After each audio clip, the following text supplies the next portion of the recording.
And this high-level conference is on the theme, Revitalizing the Anti-Corruption Architecture in Africa, Ghana's Accountability Journey.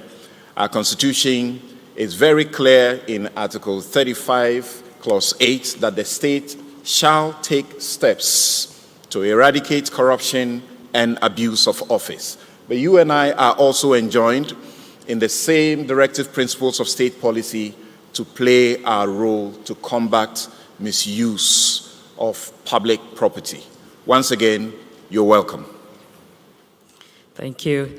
To begin this program on a very solemn note, I would like to call for prayer by welcoming Reverend Jehoiada Godwin Amuzu from the Christian Council of Ghana. Please join us. Thank you.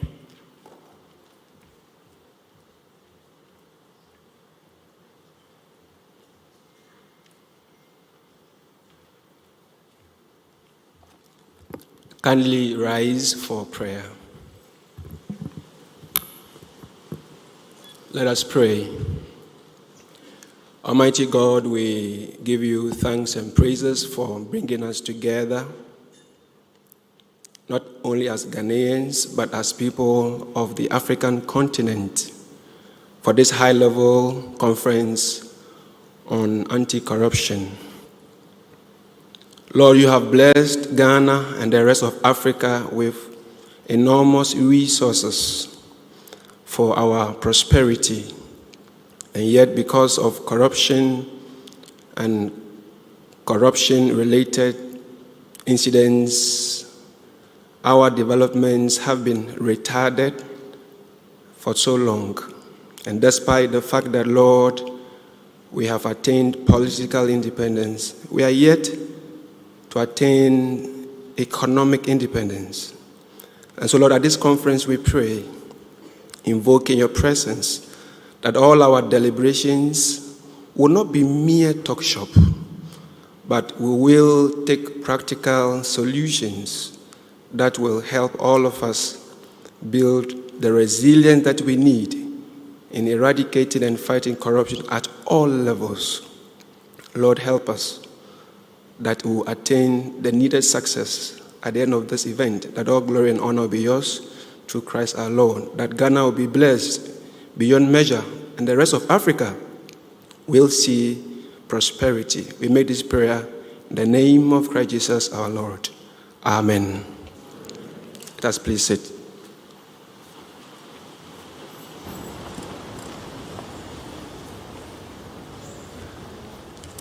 Thank you so much, Reverend. You find in Ghana that one of the most effective tools to fighting corruption is the fear of God. So, ladies and gentlemen, we're going to go straight into the welcome address, and I'd like to welcome the Deputy Attorney General, Honorable Justice Sremsai, to help us with that. Thank you.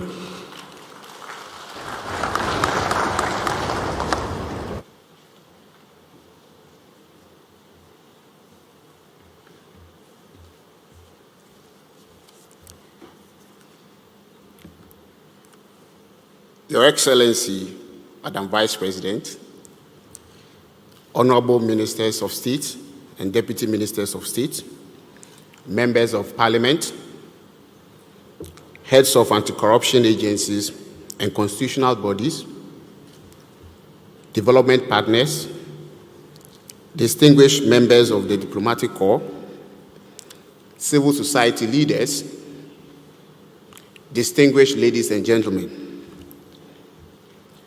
A few days ago, the government announced the imposition of a tax, and there was mixed reaction to the introduction of the tax.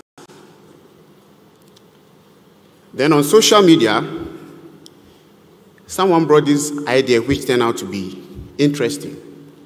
The person said, two options to government. Either the government withdraws the tax, or we, the law enforcement agencies, should effect two high-profile arrests to appease the public. Interestingly, a few moments after that, the debate changed from whether the tax was necessary to how many, whether it should be 2 or more arrests. The reason for this short, interlude is that the people seem to have a very high expectation and confidence in the law enforcement agencies of the country as at this time. It is with this background that, with a deep sense of sobriety, that I welcome all of you, distinguished ladies and gentlemen, to this high-level conference on Ghana's anti-corruption architecture. The conference is convened under the auspices of the African Union Advisory Board Against Corruption. And we Ghanaians are honored to open our doors and books to the state parties to review our anti-corruption architecture. As we reflect over 2 decades of progress under the African Union Convention on Preventing and Combating Corruption, with the theme, Revitalizing the Anti-Corruption Architecture in Africa, Ghana's Accountability Journey. This theme speaks directly to the constitutional imperative of building a just, accountable, and transparent society, an obligation which we owe not only to the people of Ghana, but to the entire continent of Africa. The rule of law must be more than a declaration. It must find expression in the daily conduct of public institutions and in the moral compass of those who lead these institutions. Ghana's commitment to combating corruption is not performative. It is actual and it is real. It is rooted in the foundations of the Republic itself, the Fourth Republic. Probity and accountability are some of the core principles of our Constitution. The rule of law, indeed, must have effect. Ghana's commitment in combating corruption is as important and is as vital as to any aspect of our life. One thing that we all know is that leadership matters. And so every day we know that the courage of the institution should be reflected in the courage of the leader. Above all, the question must be asked, how courageous is the leader of the institutions? And then comes in public trust. So every morning, we ask ourselves, do we have the trust of the public in what we do? This gathering is not merely ceremonial. It is a space for robust reflection and institutional renewal. It is an opportunity to hold the mirror to ourselves and ask the hard questions, the questions that would transform the people we lead. As Ghana re-examines its own accountability journey, we stand ready to learn, to share, and to act.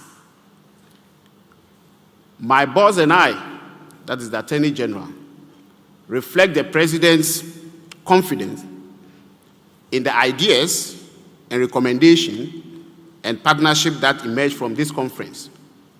We count on your criticisms, we count on your advice, and we count on your courage that by the end of this conference, Ghana would have a positive outlook than before. On this note, let me pass on my Attorney General's voice to welcome all of you once again to Accra. Thankfully, the weekend has just started. Those of you who are on a visit, tonight, I believe you will see the best of Accra. You are most welcome. Thank you very much.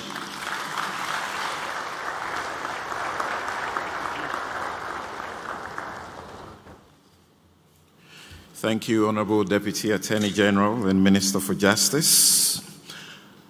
As you can see on the program, we are taking remarks from very significant persons who are at the forefront of driving the anti-corruption agenda and accountability agenda in Ghana.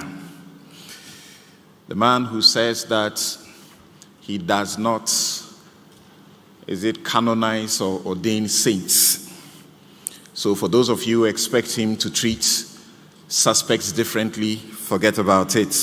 We'll hear from him and, of course, the AU's advisory board. But at this time, ladies and gentlemen, let's welcome for brief remarks Advocate Dr. Joseph Whittal, Commission on Human Rights and Administrative Justice. He is also the chairperson of the Network of African Human Rights Institutions. Please, let's make welcome Dr. Joseph Whittal.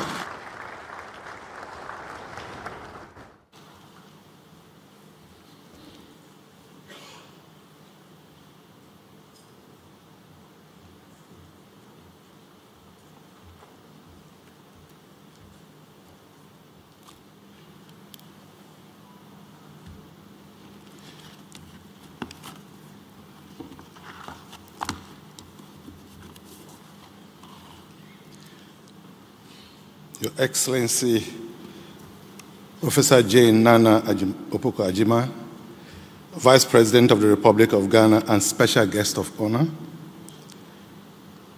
Your Excellency Zainabu Ndiaye Kate, who happens not to be here because she has to be back at home, but ably deputized here, Chairperson of the Africa Union Advisory Board Against Corruption, Your Excellencies, members of the African Union Advisory Board Against Corruption, the Honorable Deputy Attorney General, Dr. Justice Srimsai, the Honorable Professor Francis Dodu, Presidential Advisor on the National Anti-Corruption Program, the Special Prosecutor, Mr. Kisi Ajibeng, Honorable members of Parliament present, other distinguished members of Parliament, other distinguished personalities present, the media, ladies and gentlemen.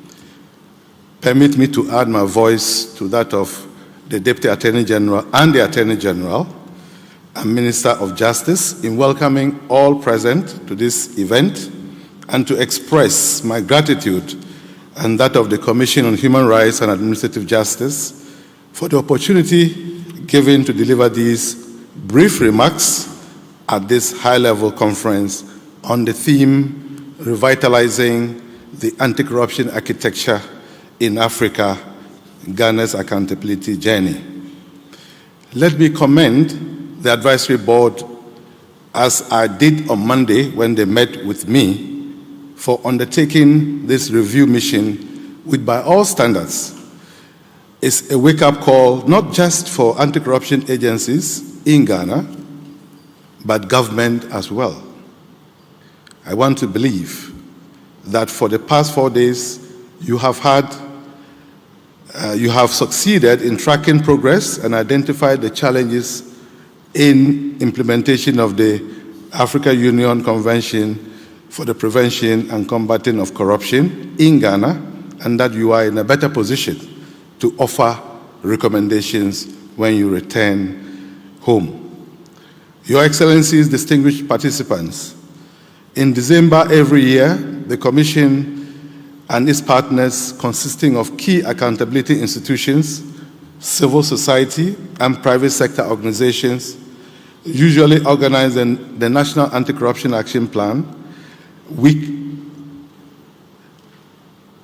This week is often climaxed on the 9th of December with a high-level conference on corruption. As many of you are aware, 9th December is the International Anti-Corruption Day, set aside by the United Nations to celebrate our efforts in fighting corruption. This national high-level conference on corruption is normally graced by His Excellency, the President, and other high-ranking government officials, where the State of Corruption report on Ghana is released. That report often assesses our anti-corruption architecture and the strides and challenges that we have experienced in fighting corruption against our historical anti-corruption journey. We intend this year to do the same come December 9th, 2025. Because of this, my opening remarks will be short. Our views on the anti-corruption journey, which necessarily will touch on this theme, would be elaborated on December 9th, 2025.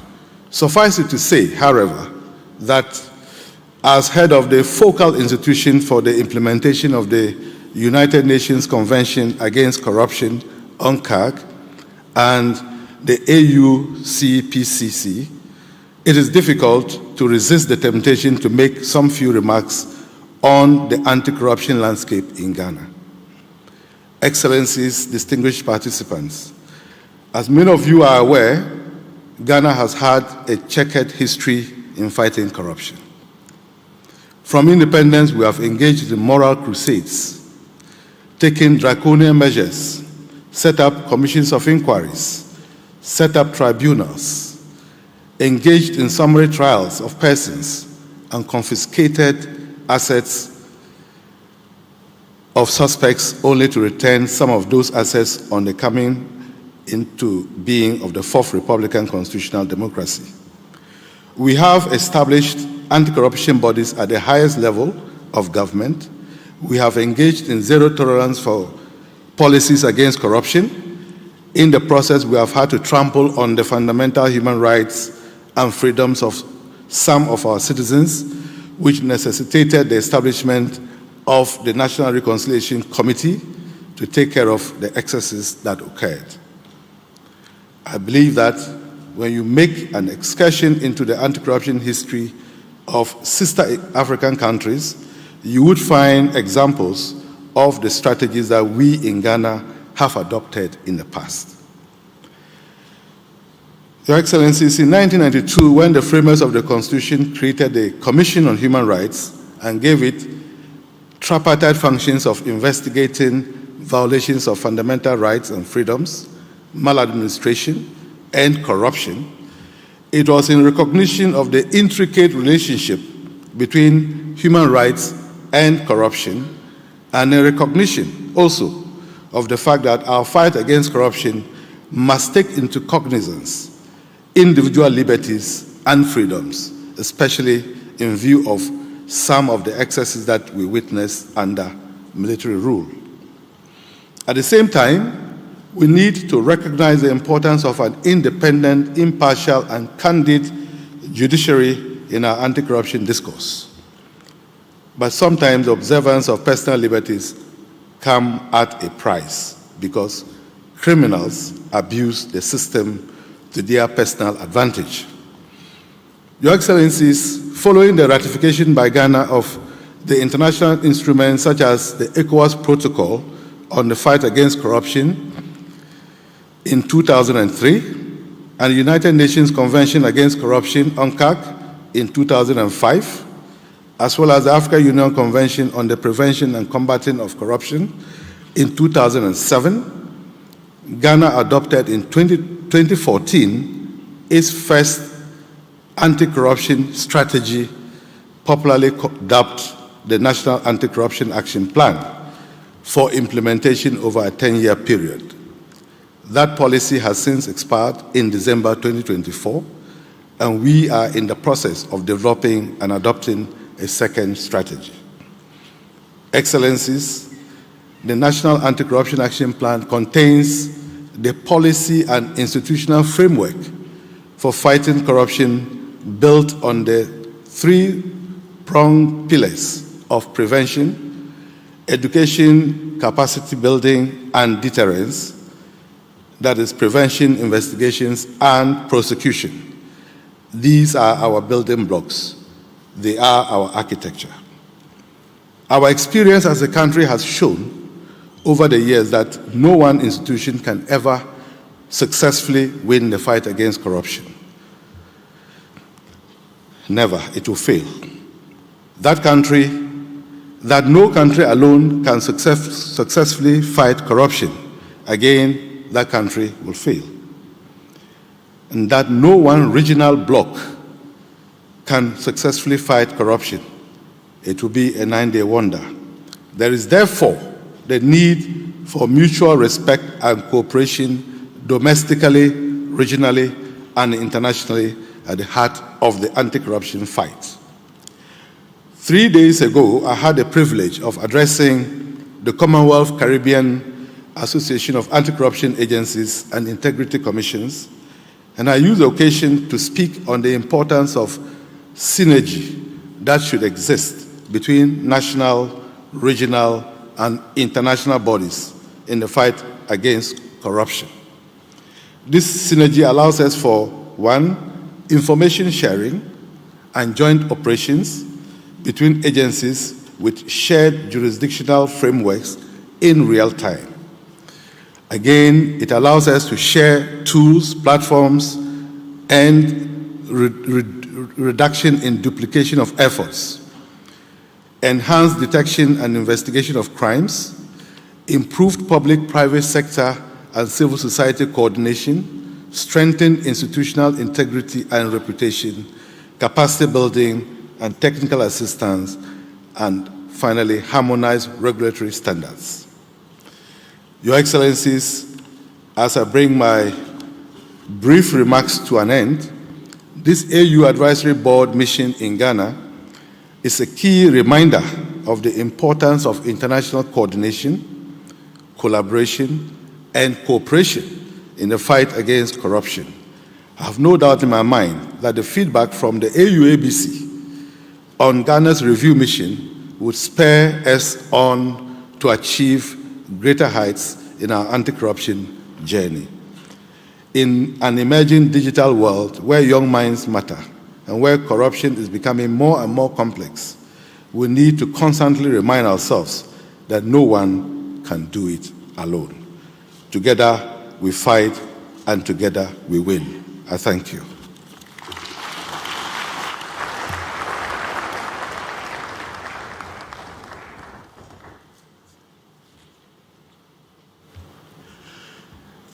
A round of applause again for Dr. Joseph Whittal. He just coming from only recently leading a process to the final evaluation report of the National Anti-Corruption Action Plan, NACAP 2015 to 2024, in which they examine the relevance, the coherence, the efficiency, the effectiveness of our plan so far. This plan has been on since 2015 and expired in 2024. Yet, Dr. Kojo Pumpunia Asante seated here will confirm to you that the Afrobarometer survey done in 2019 disclosed that there was a normalization of corruption in Ghana. That's the threat. And that people were afraid of reprisals, so they will not report. The few occasions where people have reported, Joseph Whittal has been crying for rules to implement Article 286, which says that property assets that are acquired after your declaration of assets and which is not attributable to income, gifts, loan, inheritance, or any reasonable source of income will be deemed to have been acquired wrongly and must be taken back. The special prosecutor is here, the attorney general is here. They have been pursuing the people, and we, the people, sometimes are crying. What is going on? Is it normalization of corruption? I don't know what it is.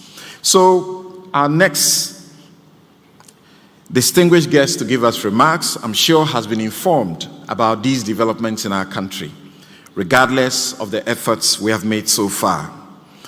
Let us put our hands together and welcome the Honorable Yvonne Mutapuka Chibia to give us her remarks.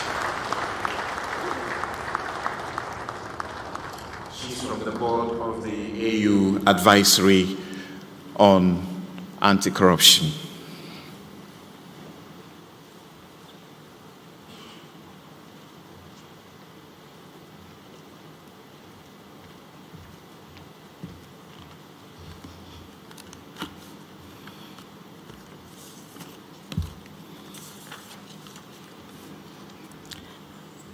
Your Excellency, Professor Nana Jane Opoku Ajemang, the Vice President of the Republic of Ghana, Deputy Attorney General, Dr. Shrem Sai, also recognizing the Honorable Dr. Dominic Akuriting Ayine. Please do forgive me, I'm trying to pronounce the names and I'm hoping I'm doing a good job of it. The Minister of Justice and Attorney General of the Republic of Ghana, Mr. Kisi Ajebeng, the Special Prosecutor of Ghana, Dr. Joseph Whittle, Commission on Human Rights and Administrative Justice, SHRAJ, Honorable Nana Oye Bampoe Ado, Deputy Chief of Staff Administration, Professor Francis Dodo, Special Advisor to the President on the National Anti-Corruption Program, Honorable Kwame Idem Senanu, AUABC Board Member, Honorable Nadia Anuz, an AUABC Board Member, Mrs. Mary Awelana Ada, the Executive Director of Ghana Integrity Initiative, Dr. Jonathan Gadwo, Chairperson of the Coordination Committee of the Review Commission, members of the Diplomatic Corps, distinguished representatives of other government institutions present, and representatives of civil society. Allow me to say all protocols observed. Honorable Vice President of the Republic of Ghana, Her Excellency Ajamang, it is my honor and privilege to deliver these remarks on behalf of the African Union Advisory Board Against Corruption, and also standing in for our chairperson, Honorable Diakate, who unfortunately had to travel back home to Senegal this morning, but has designated me to ably deliver these remarks on our behalf. So it is our honor and privilege as the African Union Advisory Board Against Corruption at this high-level to be in this high-level conference focused on Ghana's anti-corruption architecture. Allow me to begin by commending the government and people of Ghana for taking bold steps in strengthening national accountability frameworks and for hosting this timely dialogue under the powerful theme, Revitalizing the Anti-Corruption Architecture in Africa, Ghana's Accountability Journey. We are gathered here today not only to reflect on Ghana's journey on anti-corruption, but also to affirm a shared continental vision, one rooted in the values enshrined in the African Union Convention on Preventing and Combating Corruption. This convention, adopted in 2003, remains the continent's most comprehensive legal instrument to prevent, detect, punish, and eradicate corruption in different public and private sectors.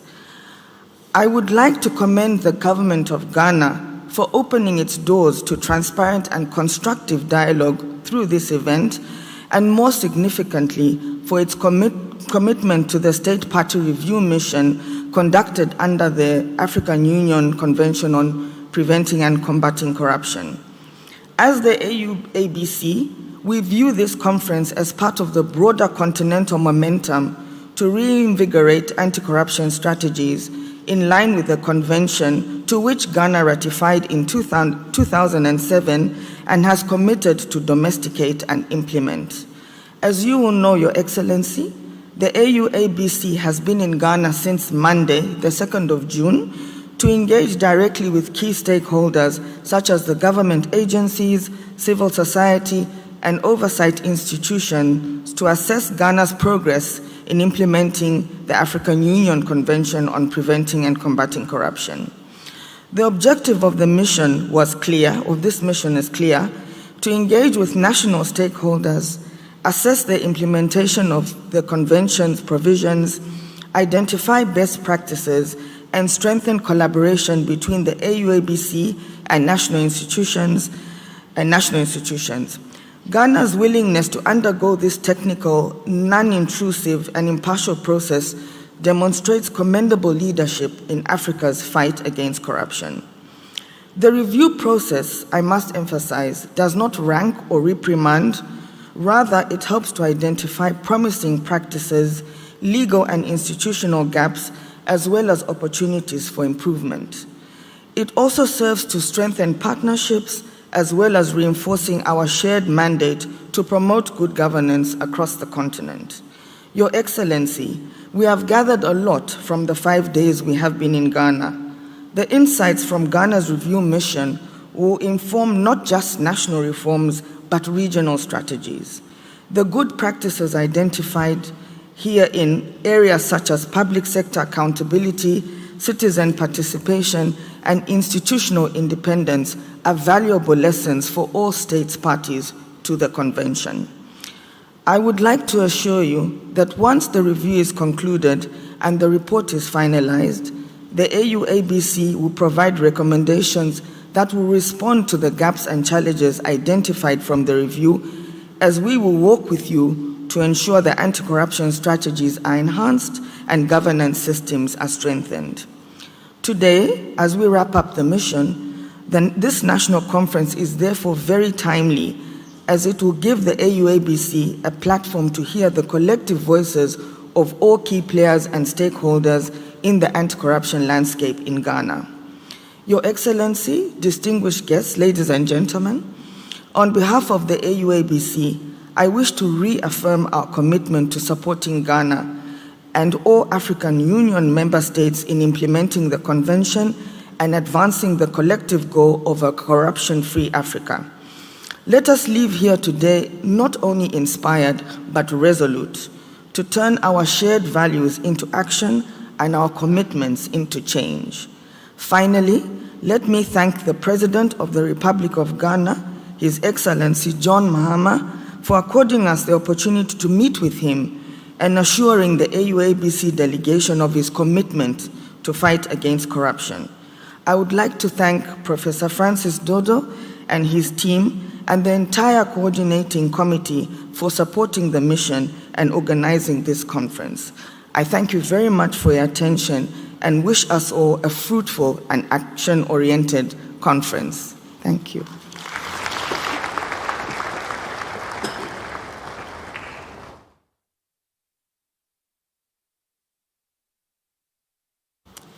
That was Madam Yvonne Chibia. She's the AUABC Board Chair. Another round of applause, please.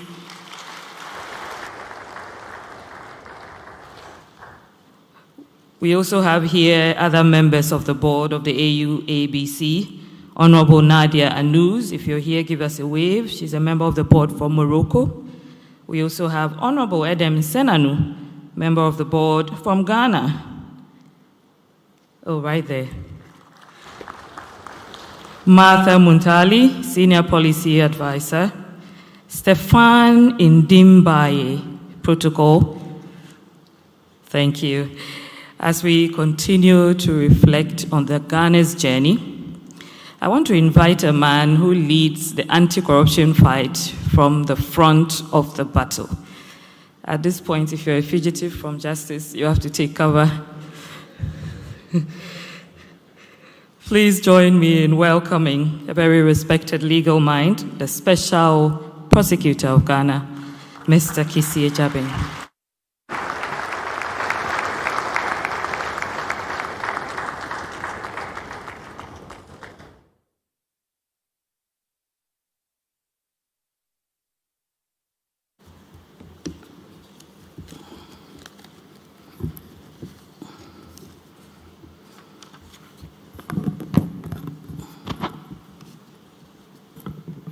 Your Excellency, the Vice President of the Republic of Ghana, Professor Jane Nana Opoku-Agyeman, the representative of the Chair of the African Union Advisory Board Against Corruption, and the board members, the Deputy Attorney General, Dr. Justice Remsai, my former student in whom I'm well pleased. I had to do that. Other honorable ministers present, the Presidential Advisor on Anti-Corruption, Professor Dodu, development partners, heads of institutions, civil society actors, pressmen and women, ladies and gentlemen. We are united by a shared resolve to build accountable, just, and corruption-resilient societies across our continent. The theme, Revitalizing the Anti-Corruption Architecture in Africa, Ghana's Accountability Journey, reminds me of the troubling refrains I hear echoing across boardrooms, markets, classrooms, and social media alike. The more laws we pass, the more people steal, and nothing happens. It is not uncommon to hear citizens ask, why can't I also make money illegally? After all, what will happen? On the streets, the sentiment is sharper. The law only catches the small fishes. The big men always walk free. Your Excellency, this is not cynicism. It is our reality that many have come to accept.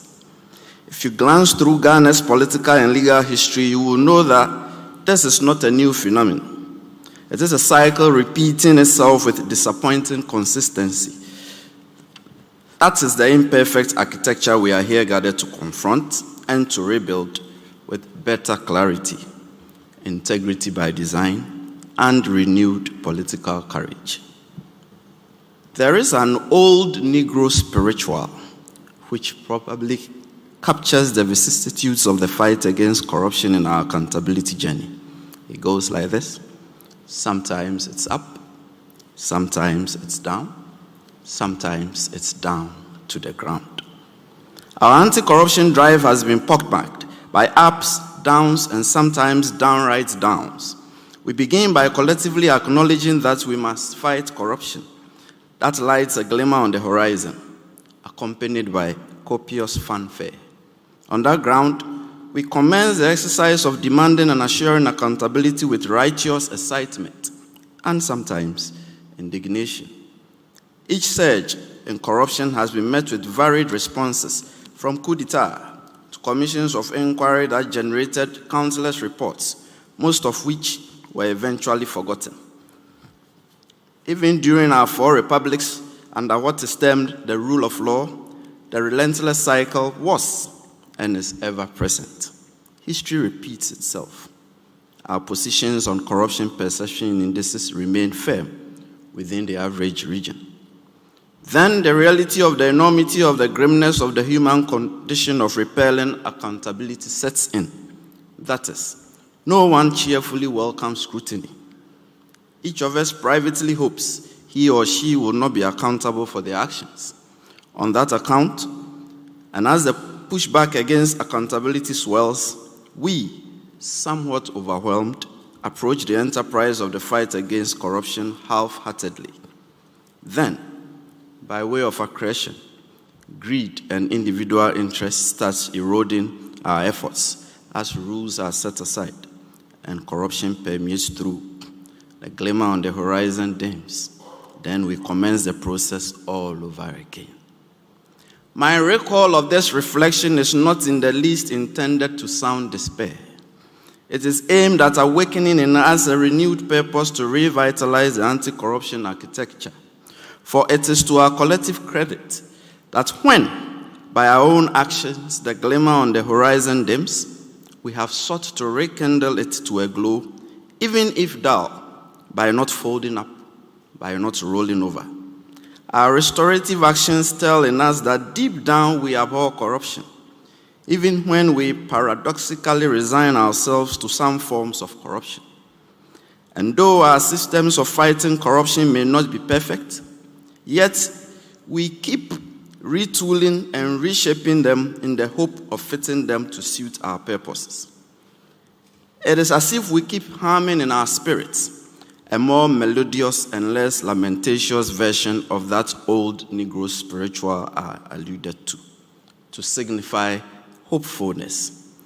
Thus, we have embarked on our accountability journey throughout our quest of forging decent existence for ourselves. In our traditional setup, we hold high the principles of accountable stewardship. They are written all over our chieftaincy institutions and extended family systems. In statehood, they abound. And whenever we have reckoned that governance, in whichever form, did not reflect our ideals and aspirations and did not represent us, we have repudiated it firmly.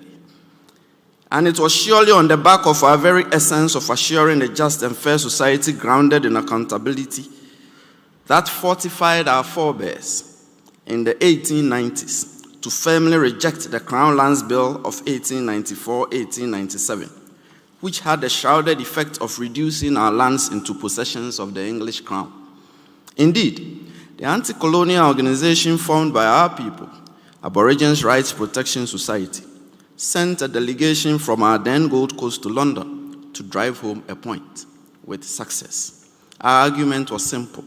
There are no ownerless lands here. Every inch of our land is tied in with the soul, culture, and religion of our people. Therefore, our land could not be held to be anyone's possessions. If you desired a parcel of land, you negotiated for it. If the colonial government acquired land, it ought to pay compensation to the owners. Thus, the principle was firmly established at Westminster that in our then Gold Coast, native law will remain and prevail with regard to the devolution of land. Upon this fight and push, we saved ourselves the calamity that befell some of our African brethren, whereby their ancestral and heritage lands were ceded off to colonialists and foreigners. We kept the torch up so our lighters would not dim. And so in 1948, our outright repudiation of high-handed and unaccountable governance and grand corruption through boycotts of European and Asian goods and a 5-day countrywide rout following the clearly unjustifiable and inexcusable killing of peaceful protesting ex-servicemen by a white police superintendent, forcefully imprinted on the minds of the colonialists that our then Gold Coast, which had been touted as a model colony, was slipping away irreversibly. The Watson Commission, which inquired into the 1948 occurrences in our then Gold Coast, observed that we are convinced that there's a widespread and rapidly growing feeling among the people that they are being governed without their consent and in a manner which makes them feel that the government is not their own. Unless prompt and bold action is taken, the present system of government cannot continue. The Gold Coast had slipped away. This was how we heralded our independence from colonial rule. We are set on our 4th republic now, and may this be our last. The Republican periods have been dot-marked by 5 successful military coups d'etat. It may well be that the fight against corruption has been a popular go-to rubric, either to get one elected or to enable one to seize power, as our history has shown. And though our efforts seem like disappearing acts, we have ever so much sought to make things work, and the refrain of the fight against corruption has underlined every government that has governed us. Indeed, the last 4 election cycles were battled out on the fight against corruption. And so, Your Excellency, it came to pass that we constituted about 50 corruption-related commissions of inquiry to stamp our opprobrium against corruption. Permit me to tell in quotes from the conclusions of some of these inquiries. The Cowgirl Commission, which investigated corruption in respect of the cocoa purchasing company, remarked in its report in 1959 that, quote, there are disturbing indications of corruption among some public officers. This was in 59, unquote. Then came the Earning Commission report in 1970 in respect of an inquiry into bribery and corruption in Ghana, and it opined, quote, bribery and corruption are widespread in Ghanaian society, manifesting in various forms such as kickbacks, under-the-table payments, and other illicit financial transactions aimed at influencing decisions or securing favors, unquote. This was in 1970. Then the military adventurers also jumped on the train and refrained. They all sought to justify their forceful takeover of government by pointing to corruption in the administration they wrestled power from. Here, General Ankra, one of the main architects of the overthrow of Nkrumah in 1966, he said, We have been called upon to rescue the nation from the tyranny and corrupt practices of the past administration, unquote. A few days later, the National Liberation Council stated on the radio, quote, "We want to establish a government based on honesty, transparency, and integrity, values which had been eroded by Nkrumah's corrupt one-party dictatorship." This was in 1966. Then on 13 January 1972, when the champion overthrew the Buzia regime, he addressed us that, quote, "There is a growing gap between the rulers and the ruled, fueled by greed, favoritism, and corruption." This was 72. Then General Ekufu, who staged the palace school a few weeks after I was born, in 1978, by sacking a champion, declared that, quote, "There is a deliberate and cynical disregard for accountability in the use of public resources by some officials," unquote. This was in 1978. On his second military adventure on New Year's Eve 1981, Rawlins, upon overthrowing the Liman government, lamented, "During the Liman administration, serious allegations of corruption against top functionaries and party intrigue, even in parliament, became a matter of idle gossip. Among the big men, it was even possible to arrive at settlements, sometimes judicially sanctioned, of these affairs. The wealth of the nation was merely the playground of its leaders," unquote. This was in March 1982. Then we adopted our present constitution into force in 1993, in which we proudly declared the principle of probity and accountability built on a complex system of checks and balances. On the international scene, we ratified the United Nations Convention Against Corruption, ANCAC, on 24 June 2007, and the African Union Convention on Preventing and Combating Corruption around the same time. Under the Constitution, we established the Commission on Human Rights and Administrative Justice, CHRAJ, and tried to clothe it with anti-corruption mandates under Article 218E of the Constitution. We then created the Serious Fraud Office, which we rechristened the Economic and Organized Crime Office, EOCO, to tackle economic crimes with a sidewind criminal anti-corruption mandate. 20 years after running this model, it became clear that the CHRAJ anti-corruption model was impractical and it was not working. This is because CHRAJ's real intended purpose, as the National Human Rights Commission and the Ombudsman, rendered it unsuitable to fight corruption in the real sense, and the Article 218E mandate was clearly a stopgap measure for a much more robust and concrete future anti-corruption regime. Further, it saddled CHRAJ with dilapidating inundation, as it lacked any real power in the anti-corruption space, as its mandate does not involve any sanctions. This is because it is required merely to circuitously forward the outcome of its anti-corruption investigations to the Attorney General and the Auditor General. The EOCO setup was also not optimal. This was mainly because EOCO is an agency under the Attorney General's Department and is invariably able only to institute criminal proceedings on the say-so of the Attorney General. This rendered it incapable of tackling corruption, especially regarding political actors and politically exposed persons. The need for an independent institution with an effective and all-encompassing anti-corruption mandate became increasingly pronounced, especially during the institution of the National Anti-Corruption Action Plan, NACAP, in 2014.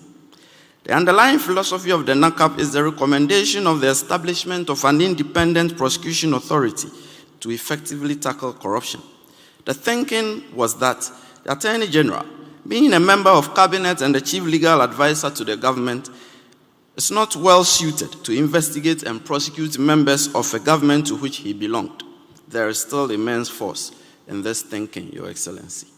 This was the chief consideration that informed the passage of the Office of the Special Prosecutor Act 2017, Act 959, which established the Office of the Special Prosecutor in 2018 as a flagship anti-corruption institution of the Republic with a unique fourfold mandate of investigating corruption and corruption-related cases, prosecuting suspected offenders, recovering and managing assets, and taking steps to prevent corruption.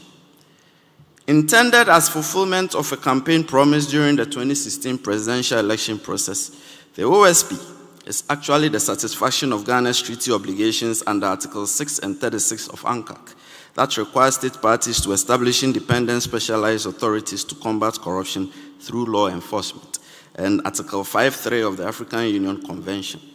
Its outlook is also intended as founded on the Jakarta Statement on Principles for Anti-Corruption Agencies pronounced in November 2012 by parties to ANCAC. Your Excellency, the OSP model represents our best bet in tackling corruption.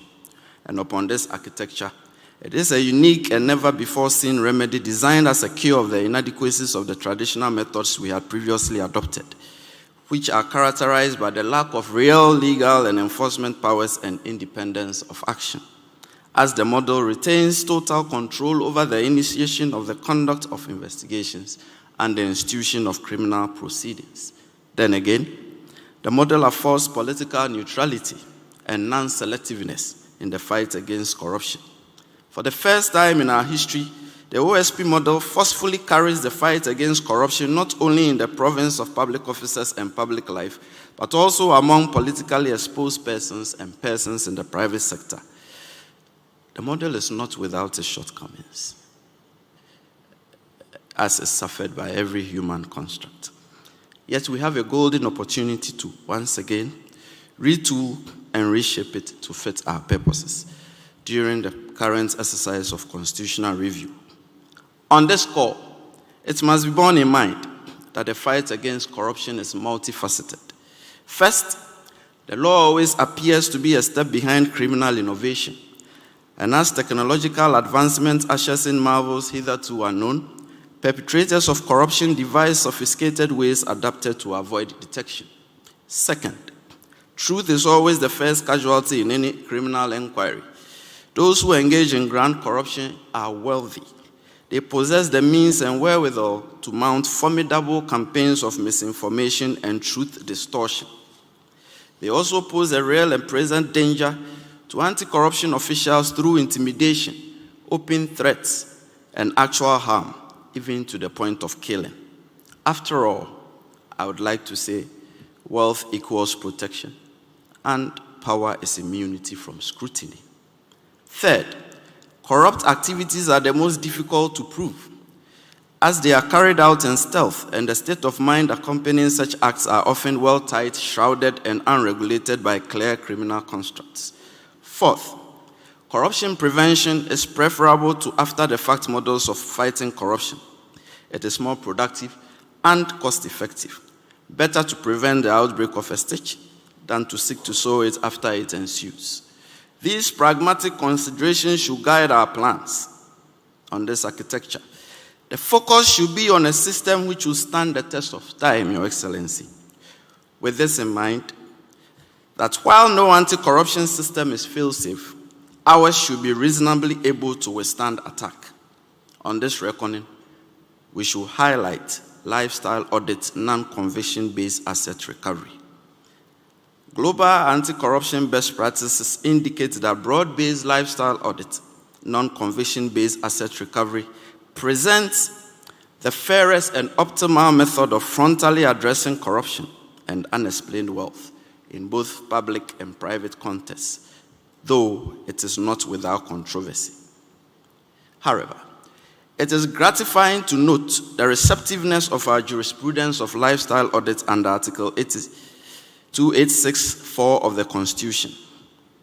However, it is strictly limited in scope and outlook, as it only applies to certain public officers and only in respect of the asset declaration regime. Then again, there is no prescribed sanction beyond the declaration that property or assets acquired after the initial declaration of assets and which are not reasonably attributable to reasonable sources will be deemed to have been acquired in contravention of the Constitution.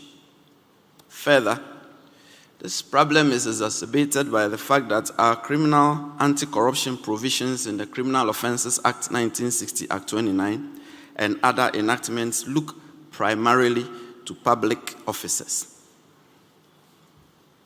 Private persons are only implicated if they corrupt or seek to corrupt public officers. Otherwise, private persons are not within the purview of our traditional anti-corruption fight. It is for the above and other considerations that the advent of the OSP regime took the fight against corruption beyond our traditional arena of public life and situated the fight squarely among public officers, politically exposed persons, and persons in the private sector, as reflected in the long title of the Act and copious sections under the Act in the specific context of asset recovery. That is the third mandate of the OSP, which is to recover and manage the proceeds of corruption and corruption-related offenses in relation to public officers, politically exposed persons, as well as persons in the private sector. However, this mandate is largely in the context of conviction-based proceedings, though the OSP is mandated to exercise limited aspects of civil asset recovery under its declaration of property and income regime. Therefore, Your Excellency, the principle of lifestyle audit non-conviction-based asset recovery should be stamped in the Constitution to encompass public officers, politically exposed persons, and persons in the private sector suspected of having engaged or engaging in corruption and corruption-related activities, on the reckoning that the person must have legitimate sources of income sufficient to justify the interest in any property that that person holds. Therefore, where a person's resources far outstrip his legitimate income, the unexplained portion should be liable to confiscation. This will be a critical tool also to detect fraud and undeclared income for tax purposes. Thus, conviction after criminal proceedings should not be a condition precedent for asset recovery purposes. That is, proceedings on an application for a confiscation order or a restraint order should be civil and not criminal. Then again, the rules of evidence applicable to civil proceedings should apply to confiscation and restraint proceedings, and confiscation orders should have the effect of a judgment of the High Court appealable to the Court of Appeal. In relation to this, there should also be a reverse onus clause of a presumption of corruption tied to lifestyle audit. That is to say, in all proceedings, civil and criminal, there should be a presumption of corruption. One, where a person, whether in public or private life, is in possession of property or resources for which he cannot satisfactorily account for, or pecuniary resources and property disproportionate to his known legitimate sources of income, should be deemed to have been obtained or received through corrupt means.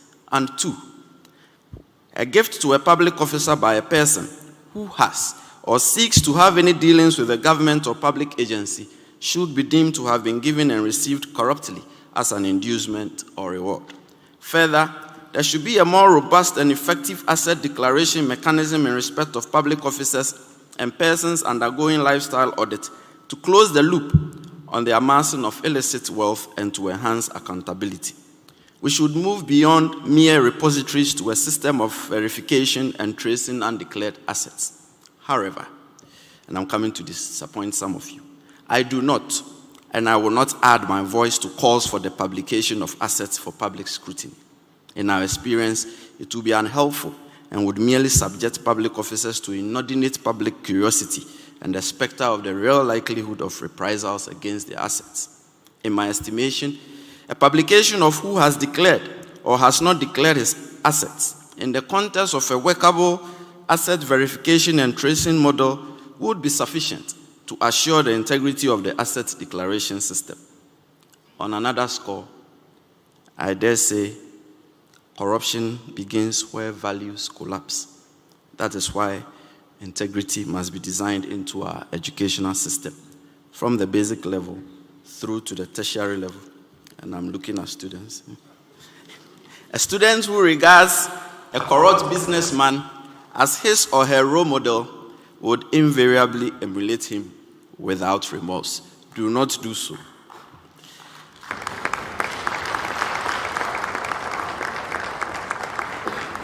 Thank you. A society in which the youth adore and celebrate ill wealth would only reap get-rich, corrupt, and fraudulent practices. I cannot state all that is on my mind on our accountability journey at this stage, Your Excellency, except to say that we must strive to change the narrative and fashion our own course and course by keeping the glimmer on the horizon glowing until the light beckons closer and shines overhead in a just and prosperous trajectory. Let me try and add my own version to the old Negro spiritual I alluded to when I began. Remember, I said it goes, sometimes it's up, sometimes it's down, sometimes it's down to the ground. I want to re-sing it. Sometimes it's up, sometimes it's down, and even when it's down, we shall keep the lights up. Thank you.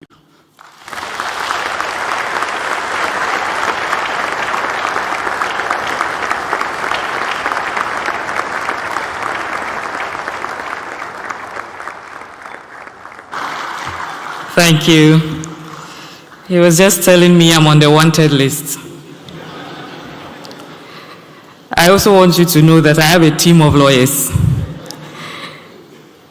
I'm sure Samson is ever ready to join the team. Yes. Oliver, are you joining my team or no more arrests? My Honorable Regional Minister is also here. He's my number one lawyer. Honorable Charles Luanga Pozuin, please give us a wave.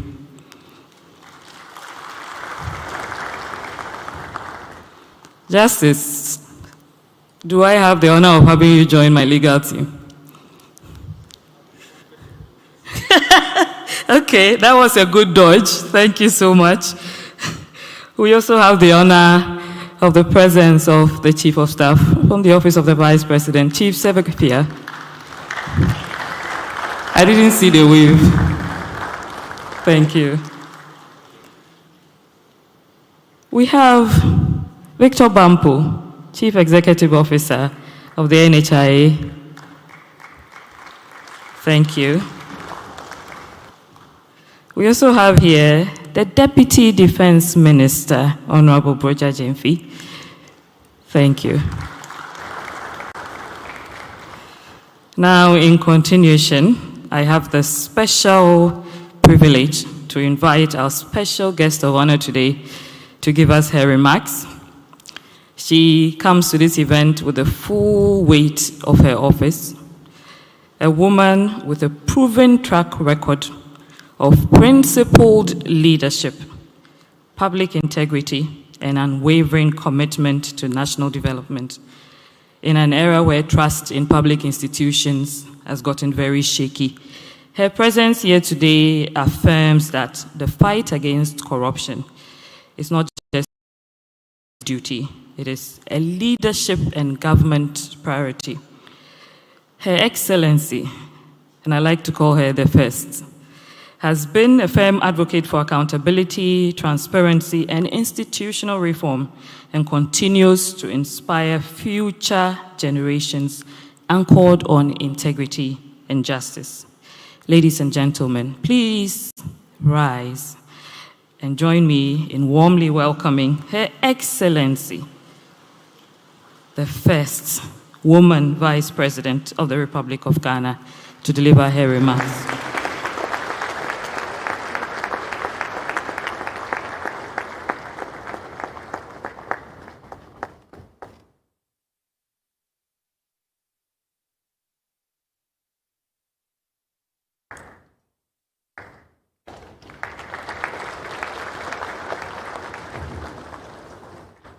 Your seats.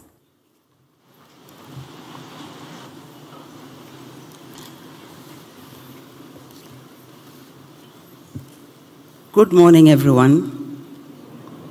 Please allow me to refer to the protocol established and to welcome everybody here. Consider yourselves very, very special. You know you are already. And at the same time, to especially welcome our relatives from outside our artificial borders, and to wish our Muslim relatives a very happy Eid. Revitalizing the anti-corruption architecture.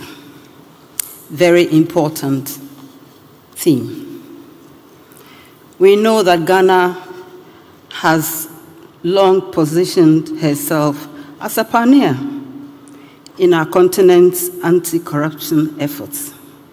We were among the first of the nations to ratify the AU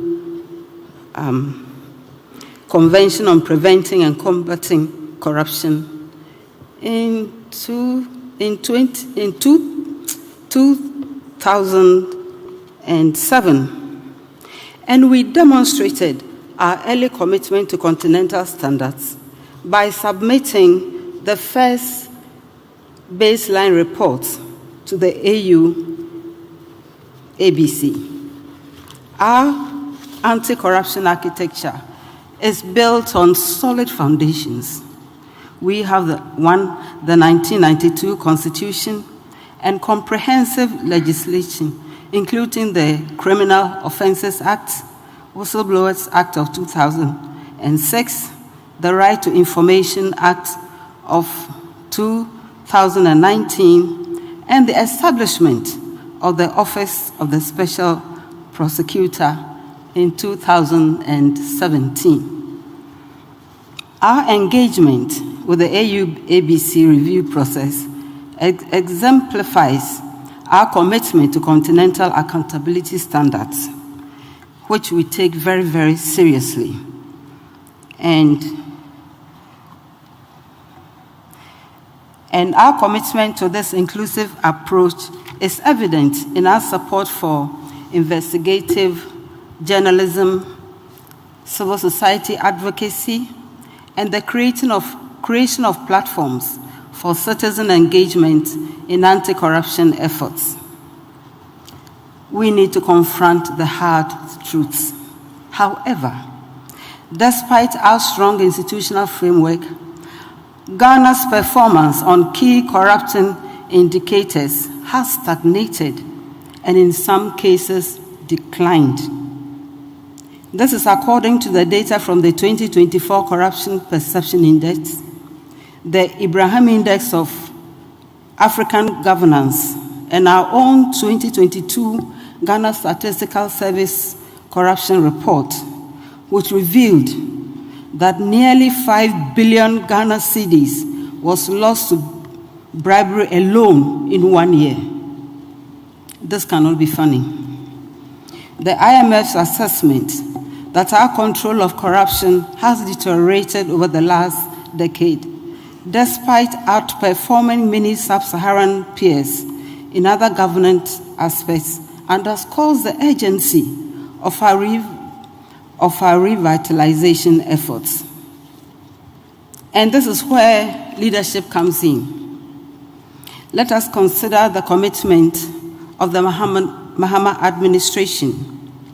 His Excellency President John Dramani Mahama has demonstrated his commitment to revitalizing Ghana's anti-corruption architecture. Operation Recover All Loot or ORAL is an effort to send a clear message that corruption will not be tolerated. The launch of a comprehensive code of conduct for all presidential appointees establishes clear ethical standards from the highest levels of government. His commitment to reviewing the 1992 Constitution to make it fit for purpose to meet our current governance challenges is yet another demonstration of the President's commitment to fight against corruption. The appointment of a presidential advisor on the National Anti-Corruption Program, the first of its kind since 1992, represents a strategic approach to coordinating our efforts. This office has identified 5 key areas that will anchor our revitalization efforts, including cooperating between anti-corruption agencies, partnerships with the state interests, and governance authority to ensure integrity, provide assurance of domestic and international communities, proposing legislative and policy reforms, and supporting the Attorney General's office in receiving and processing corruption complaints. So what is our path forward? Revitalizing Ghana's anti-corruption architecture requires bold actions across multiple fronts. We must legislate and revitalize unexplained world orders, extending their application to both public officials and private citizens, while anchoring the principle of reverse burden of proof in our Constitution. The revised Conduct of Public Officers Bill will onboard the views of CSOs, anti-corruption institutions, the media, academia, the international community, and all relevant stakeholders to ensure that this bill stands the test of time. The bill will be open to a comprehensive engagement by all stakeholders, and its content and passage will once again demonstrate our commitment to accountability and the fight against corruption. Definitely, you talked about the asset declaration, and I agree with the major points you have made. We must ensure also that we have sustainable financing for anti-corruption institutions to reduce their influence and also to enhance their independence. The financing of political parties and national elections must be regulated through comprehensive legislation that addresses both internal party leadership selection and national campaign funding. We need to engage our citizens. No anti-corruption architecture can succeed without active citizen engagement. Civil society organizations, investigative journalists, and ordinary citizens will be the partners in this fight. The Right to Information Act has empowered citizens to demand transparency, but we must do more to educate all of us about our rights and provide accessible channels for reporting corruption. And youth engagement. Where are the youth? Are they here? Your voices are too low. I'm happy to see you here. Your engagement is particularly crucial. Young Africans represent our continent's greatest asset. You are the asset. Your digital nativity offers opportunities to leverage technology for transparency and accountability. We must create platforms for meaningful youth participation in anti-corruption efforts, recognizing that you will inherit the systems we build today. I believe you heard me. Thank you.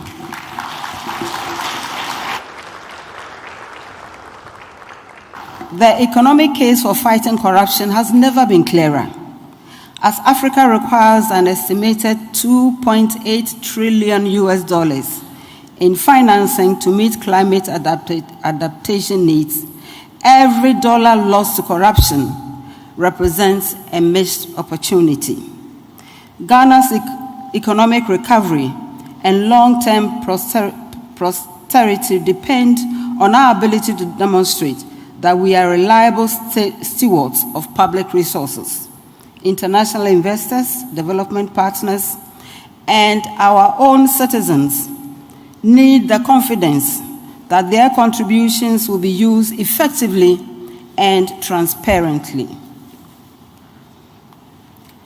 So, looking ahead, as we revitalize our anti-corruption architecture, Ghana has the opportunity to reclaim its position as a continental leader in accountability reforms. Our early participation in the AUABC review process, combined with our democratic traditions, vibrant civil society, and institutional foundations, provides a strong platform for this leadership. However, leadership requires not just intentions, but measurable results. Distinguished ladies and gentlemen, allow me to conclude. The theme of revitalizing Africa's anti-corruption architecture acknowledges our achievements and shortcomings. It recognizes that building integrity systems is not a destination, but a continuous journey requiring constant renewal and adaptation. We must remember that corruption is not inevitable. It is a choice to prioritize personal gain over public good, short-term benefits over long-term development, and narrow interests over national progress. Equally, the fight against corruption is a choice to demand better from our leaders and from ourselves, and to build the Africa our children deserve. Let us recommit ourselves to this fight, to revitalize our institutions, strengthen our laws, empower our citizens, and work together across borders. And I like the across borders, because we know that our borders are artificial, and we need to work together. We need to work across borders to build an Africa that is truly prosperous and peaceful, driven by its own citizens, and guided by the principles of integrity, transparency, and accountability. This is a journey we must continue. We know that together we will succeed. I want to thank you for your kind attention.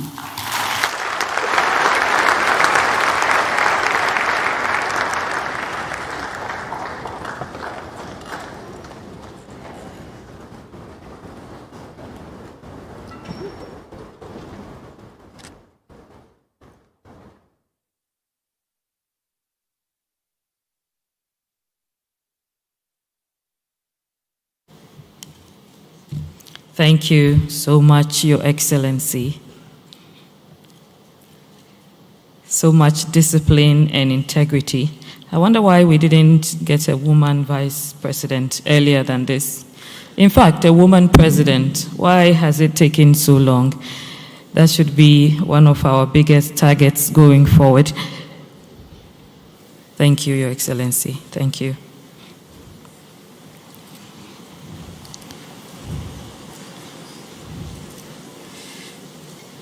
And I apologize, but I'm going to have to bring you forward in a few minutes for some photographs. And we will have our ministers join here for some photographs, and then the AUABC team, and we'll be calling forward other groups. I also want to acknowledge the presence of Honorable Gisela Tete, Deputy Minister of Works and Housing. Thank you. Mr. Feji Awuno. I saw him, yes, there he is. Senyo Jackley, CEO of Valco Trust. I believe I saw you earlier. Madame Obobia, she was here of Ghana Airports. Erica J, NEIP. Please give us we didn't see it. Thank you. Madame Margaret Sansei, Ghana Enterprises Agency. Great. Now, Your Excellency, if you would indulge me in some photographs, would have you please come forward. Media team, please be ready. Ministers, deputies, please join her. Ministers.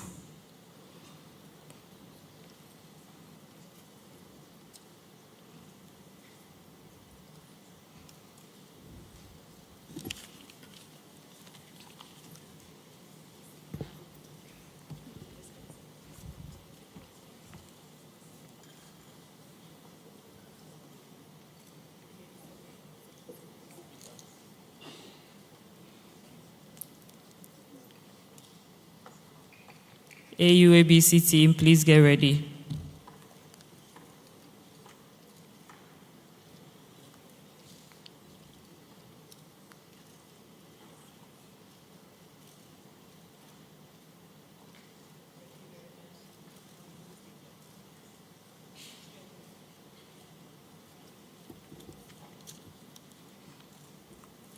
AUABC.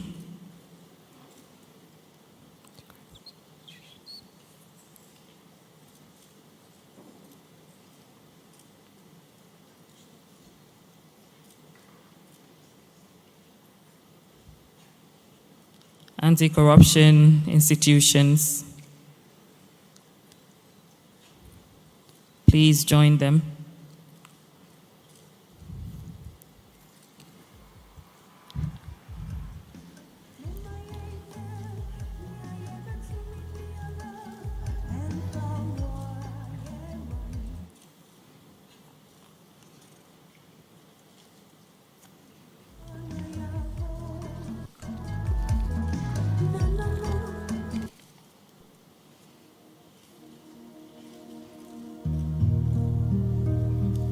I understand we're also joined by the Honorable Lydia Lamisi Akambariba.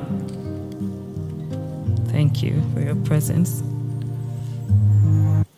Thank you. We don't have enough time for all the persons who want to take pictures, so my apologies there. We have some schools in the house. I've not been feeling your energy. Laboni Senior High School. Are you here? Let me hear you. I think Laboni Senior High School. Accra Girls Senior High School. Yeah. Kimbu Senior High School. Yeah, that was a good one. St. Thomas Aquinas.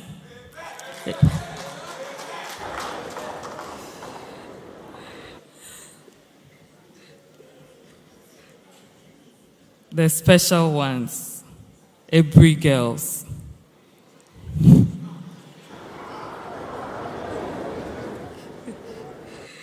When I was in Every Girls, when we say the sky is blue, yeah, the sky is blue.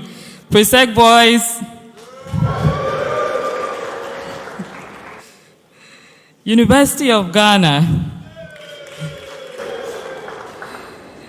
University of Professional Studies.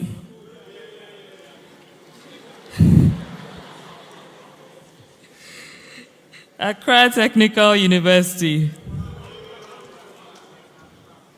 University of Media, Arts and Communication.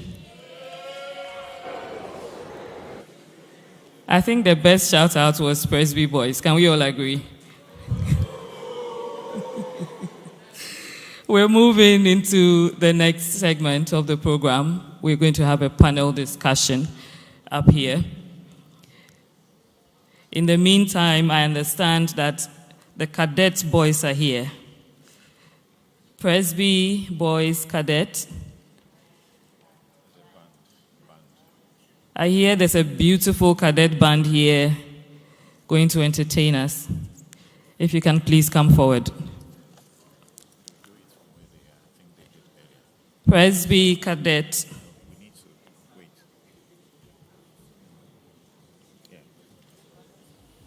The Presby Cadet Band. Presby Boys Cadet Band, please. Great, please. The stage is yours.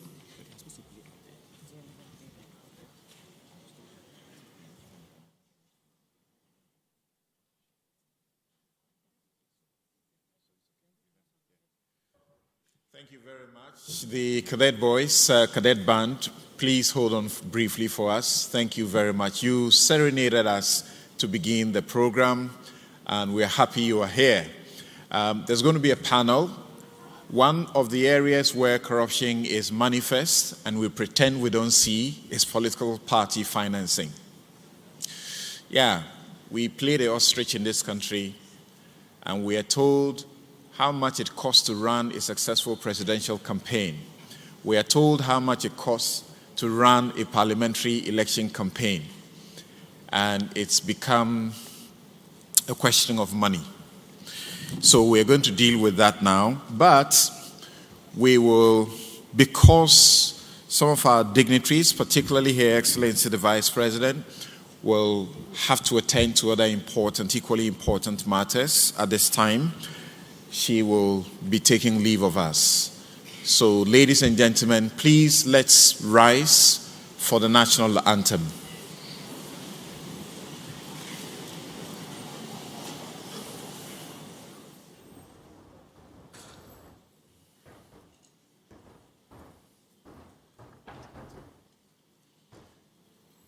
The national anthem, please.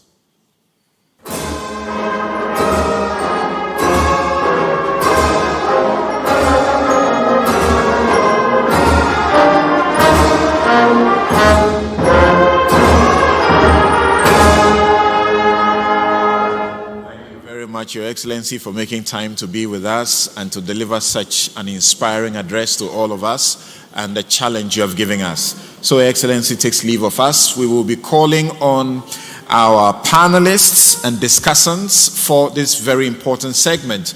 I'm seeing very, very important VVIP persons here in the anti-corruption area. Also, the former Auditor General, Daniel Yao Domelevo, the no-nonsense Auditor General, issuing the surcharges and disallowances and collecting all the money from all the thieves.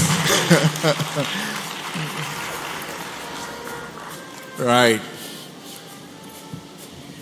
So, without much ado, please help me welcome upstage the following individuals who are going to help us with the discussions. Of course, the man who does not consecrate saints. The political groups want him to treat people differently. He says, I'll have none of that. All he needs is just a few good men in society.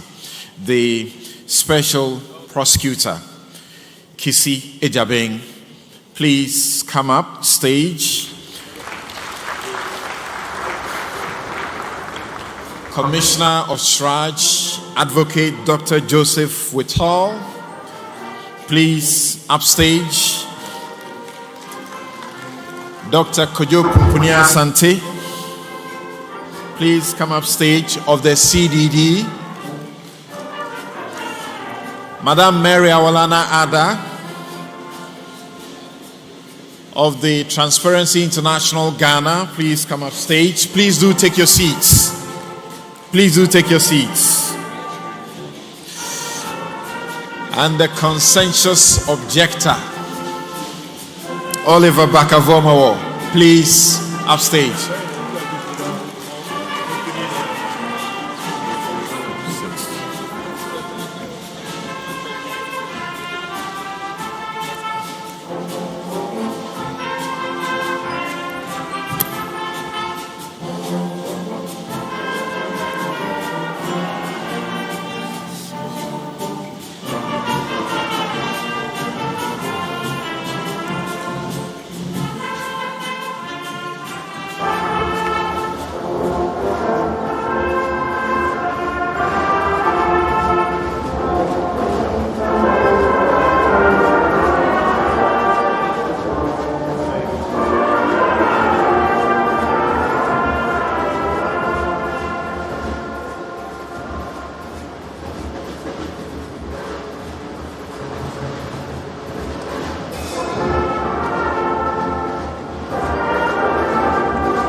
Thank you to the cadet band, right?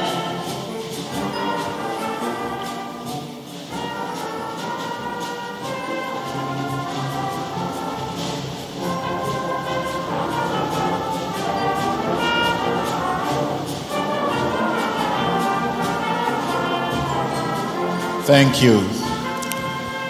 I see we have a lot of empty seats in the front. Those in the back, if you can just occupy them, please.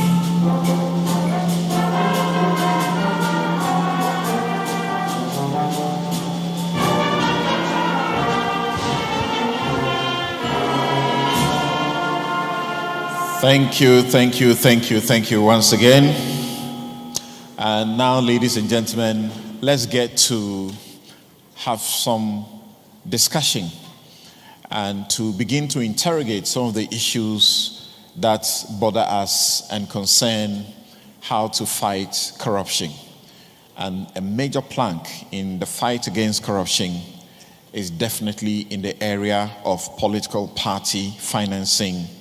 So it's always the thing that we start with the ladies. So Mary Awalana Ada, who is the responsible for the Ghana Integrity Initiative, now the anti-corruption, as in the Transparency International, Ghana branch. The first assessment, we would like to pick it from you. How do you think, well or bad, are we doing in terms of political party financing? Thank you very much, Samuel. Hey, I was going to give you another name. And thank you for the opportunity to be here. Let me say that over the years, and particularly since 1992, when we returned to this experiment of democracy, we have increasingly seen the infiltration of money into our politics. Despite the fact that we have currently in place the Constitution speaking to the fact that this should be regulated, and also the Political Parties Act, we have increasingly over elections, be they local level, the parliamentary or presidential, seen increases in the way money is infiltrating into the process. I say so because Transparency International Ghana and its partners, Kojo ICS, CDD, and others have monitored these processes in the past. And we have come to notice that for each election, there is more money that is coming into it. And unfortunately, not much is done when it comes to the issue around regulation and also sanctioning for non-compliance. So from 2004 particularly to now, we have done monitoring of elections, looking at issues around abuse of incumbency, looking at issues around vote buying, so political corruption generally, and then the issue of campaign financing. And if you remember, most recently, in 2024, we have done it. The report is yet to be shared, but it's increased. From the normal amounts that CDD has put out of $100 million for presidency and others, it's increased. And it's worrying because then the connection between that and corruption is very high. The citizen has become a lot more wiser, demanding their cake even before the person who wants the power to change the situation is changing that situation. So we see citizens also engaging in it by saying, if you do not give us a road, we will not vote for you. If you don't bring me something, I will not vote for you. So party executives are making a lot of money out of the person who is coming to serve in public office, which gives him not much money at the end of the month. And so the worry is that the person who is investing in this campaign comes back to then recoup it from the state, making the state a lot more poorer than we have seen before. And it's worrying. And let me add that this is not an issue of just Ghana. It's beginning to show in many countries. And so that is why we are increasingly asking for some sort of regulation to ensure that we do this. And Transparency International is asking states, and we have started these discussions, to see if we can have a resolution in this arena passed by state parties, particularly within the AU and also the UNCAC space, I mean the UN convention space, because that article, the Article 7 that was referenced earlier in the various speeches, have seen that most states across the globe have not done much when it comes to campaign financing, because there's a lot of money that pushes and goes between hands. So we want to lead that charge this year in Qatar, and we are currently courting the support of all state agencies to help us to do so successfully. And then we also have the process internally to have a law like Kenya and others have, to ensure that we are able to regulate behavior and also sanction. Thank you. Thank you. Dr. Kojo Pumpuni-Asante, the CDD, together with ASELA and other collaborators, have done a research, and you came up to tell the country that it cost in excess of $100 million to be able to run a successful presidential campaign. And for parliamentary elections, equally, it costs a lot of money. Recently, you updated that research. What's the message? Well, thank you very much, Samson, and a very good morning to everyone. So I think to your question, we are not doing well.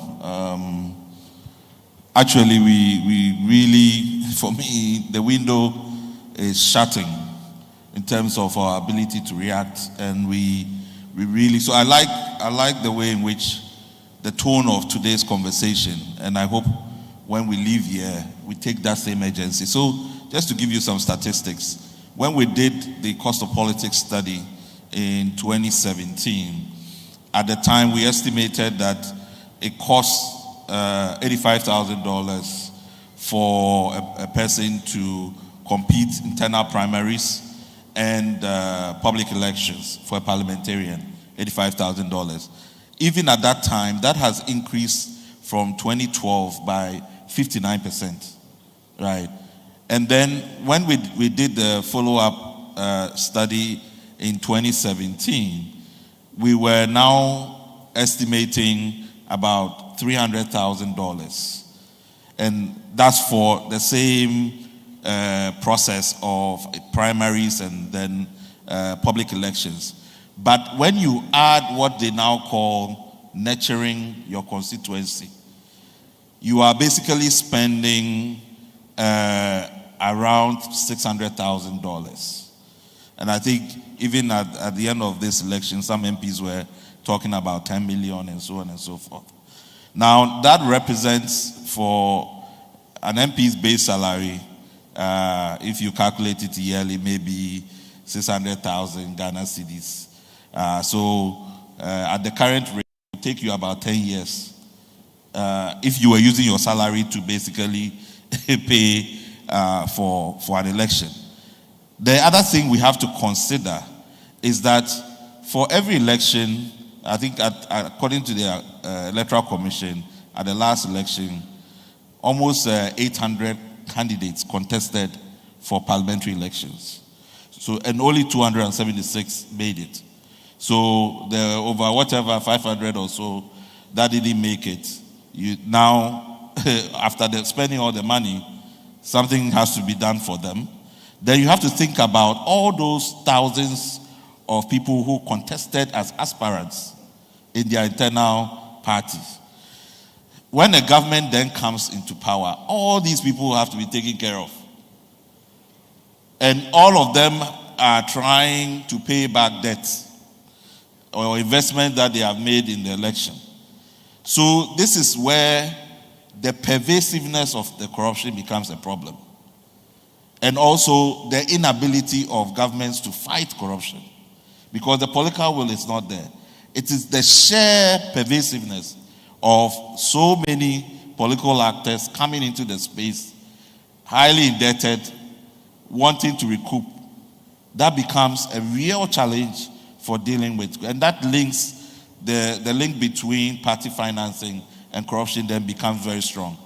I think the other problem that we have to take note of is that because of this, a sheer number of people that are coming in, you are threatening the integrity of the political process itself, because corruption becomes almost the fuel for everybody that passes through into government, and it risks the stability of the state, because at some point the citizens will say, well, there's nothing else. Some people are saying the more laws we pass, it doesn't make any difference.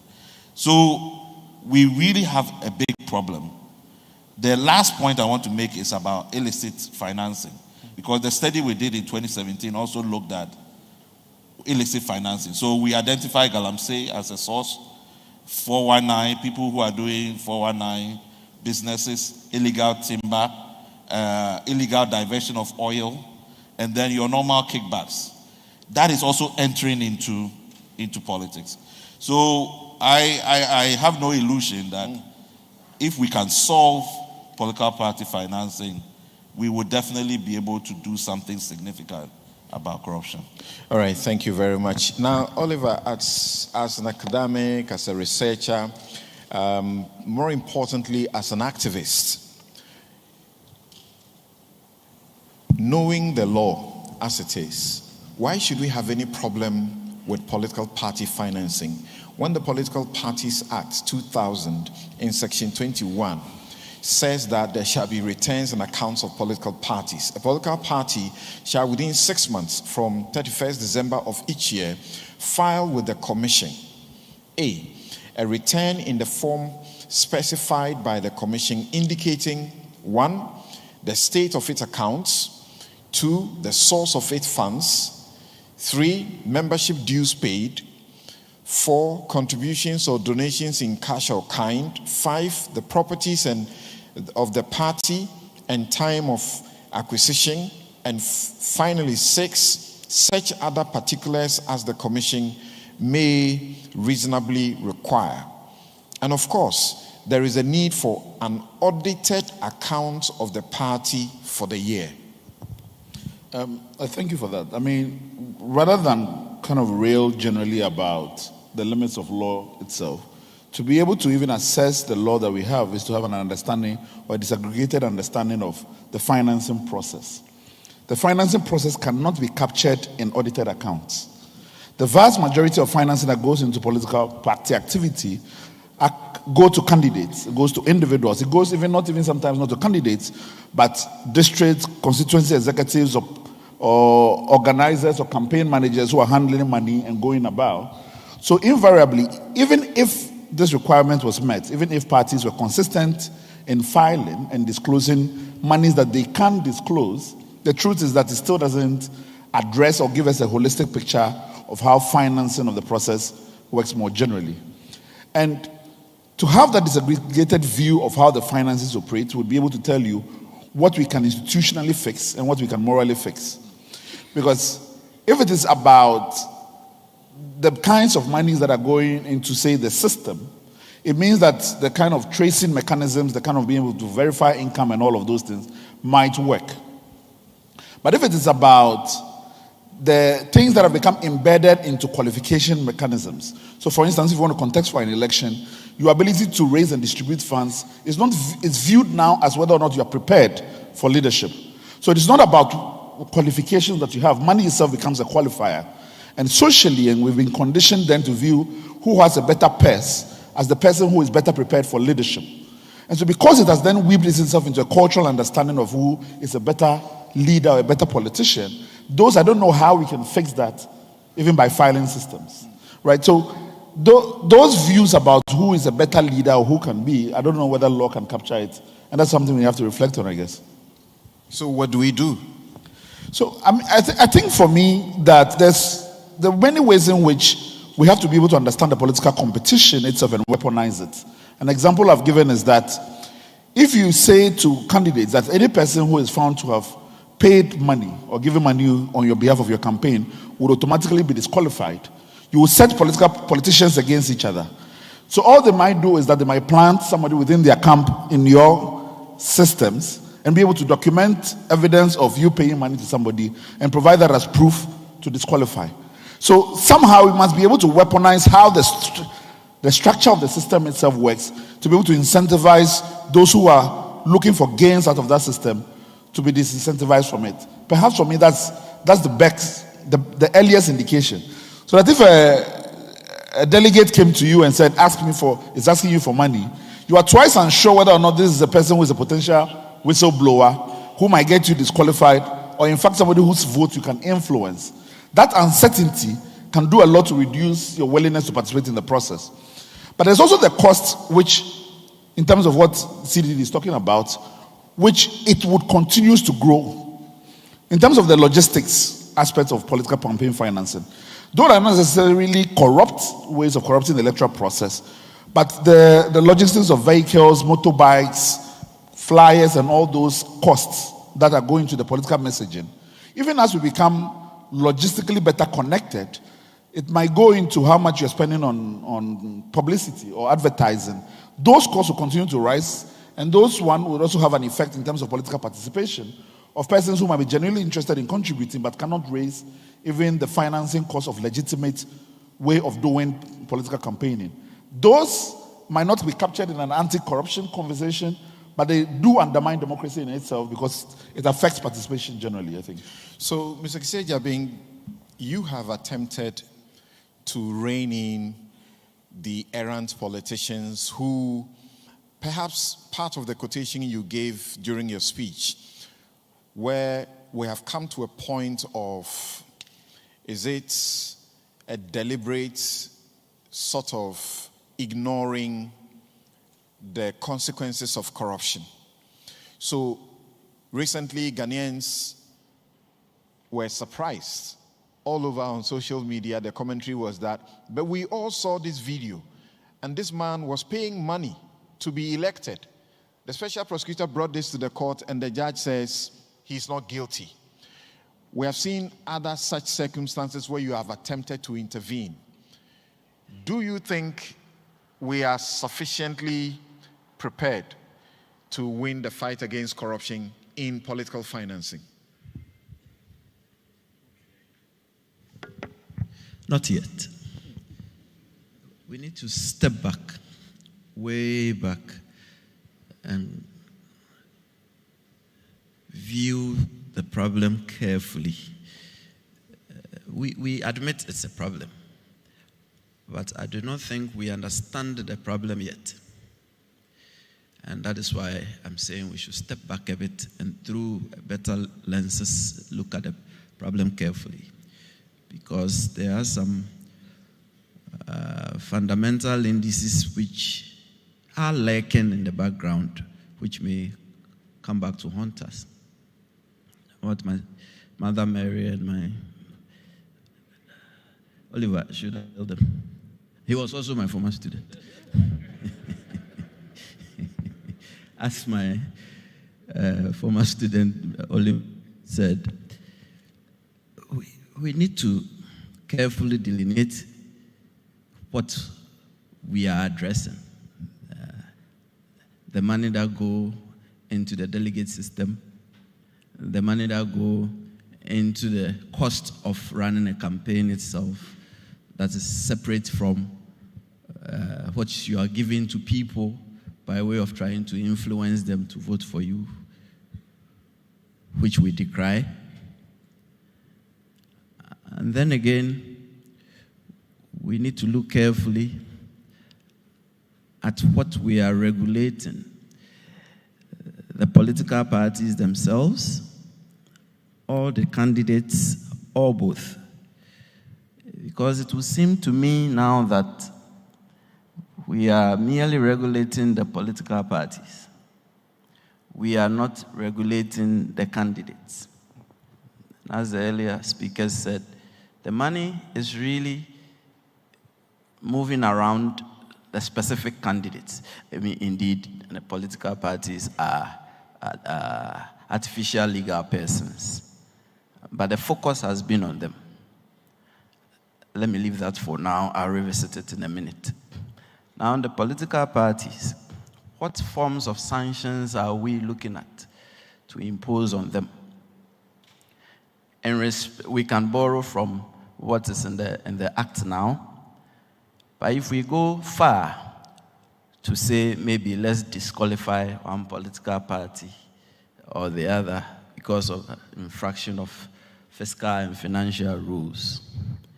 Now, in respect of disqualification of political parties when their forms are not filled out right, you would agree with me that it's only being enforced in respect of minor political parties. Now, I bet you, if we transpose the same idea to political party financing, Ghanaians, I'm asking you, try disqualifying the New Patriotic Party. Try disqualifying the presidential candidate thereof, also of the National Democratic Congress. Civil war. It is one of the indices lurking in the background, and we need to be careful how we go about this. Otherwise, we throw the baby out with the with the bathwater. Then, when it comes to the delegate system, Samson, I think we need not just laws. We also need the active participation and willingness of the major political parties. Because we cannot legislate, I do not think, for political parties in respect of how they run their delegate system. I mean, that would be far too intrusive. So you would recall that in respect of the two major political parties, they had a very tight-knit delegate system before it spread out to thousands of people. But even then, there is still the avenue of influencing a system through the way of selecting these throngs of people from the various polling station areas. And so we need the input of the major political parties in respect of extending their delegate system. And don't beat me up. What if we encourage them? Why not allow everyone to show up to vote? Whether a party member or a non-party member in this constituency, we are doing primaries here, come and vote. And whether you can influence the number of people who come to vote for you, will tell by way of your bank account. You will go bust. All I'm saying is, let us make it unattractive and hugely costly. You will not attempt it. Then we have the very lingering question of what the definition of public elections is. I said the Office of the Special Prosecutor was not going to wait for a proper definition of public elections before we go into vote buying and vote selling. Because there is this whole argument at the bar that when it comes to internal party politics, those are not covered by the Act.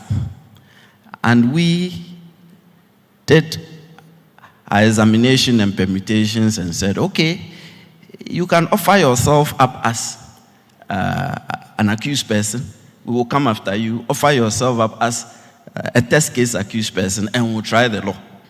And that is why we kept going very deep down in respect of the internal party primary structures. Because otherwise, we would have just folded our hands and just given up to say, oh, because there's this debate as to the non-finiteness of the definition, we're not going to act. So we need to also look at that very carefully as to what amounts to public elections. And don't beat me up again. I would say, let's spread it out.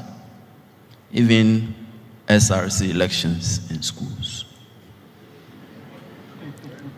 Yes. What's the murmuring for? It's coming from over there. SRC elections. I mean, this is not your home. You are not. You are not standing for elections in respect of a domestic setting. NUCS elections, UTAG elections. Let's spread it out, because that's where it starts from.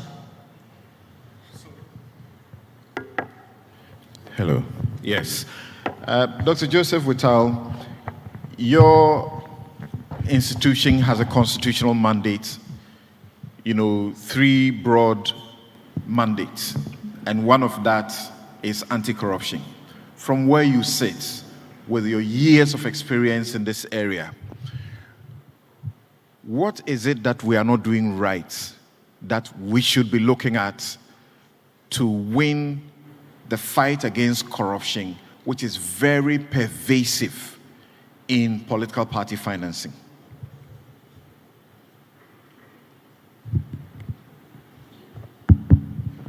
Thank you, Samson. And let me start first by indicating that Ghanaians are being hypocritical. and our political class, by not confronting this very clear issue, we're being hypocritical. It's important for us to address this matter. One, because, to answer your question, it goes directly to the values of our Ghanaian culture. Integrity is what we are looking at.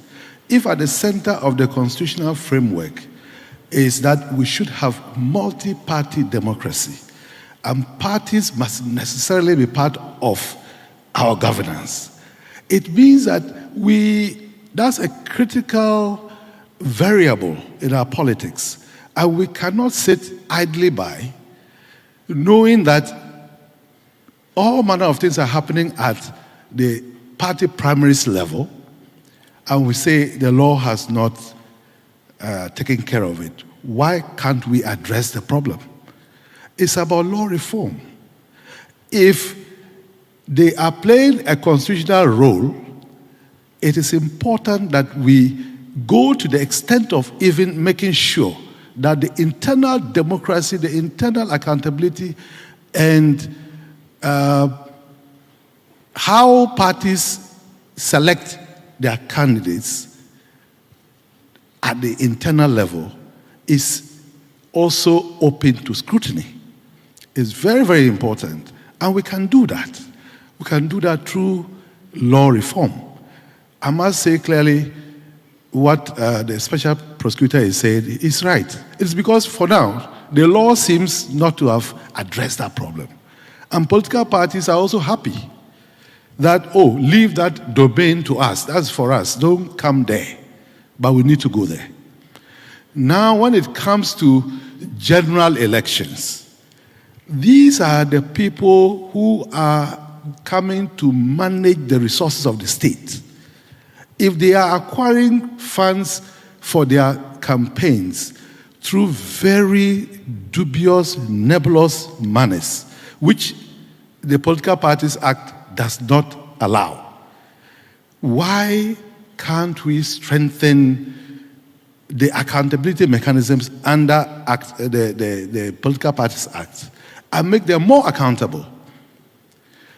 If the Electoral Commission is supposed to receive, as you said, statement of expenses and accounts, audited accounts and all that, and to determine how the parties and the candidates, by the way, the candidates are not, as has been indicated here, they are not part of the accountability mechanisms under the Political Parties Act. We need to begin asking ourselves, do we need to also bring a reset agenda into this very critical area? How can we allow the engine that is supposed to fuel our democracy, our elections, to be so opaque? It's unacceptable. Why are we being a bit too, stepping back all the time when it comes to political party financing? I would say political actors, we can't continue this way.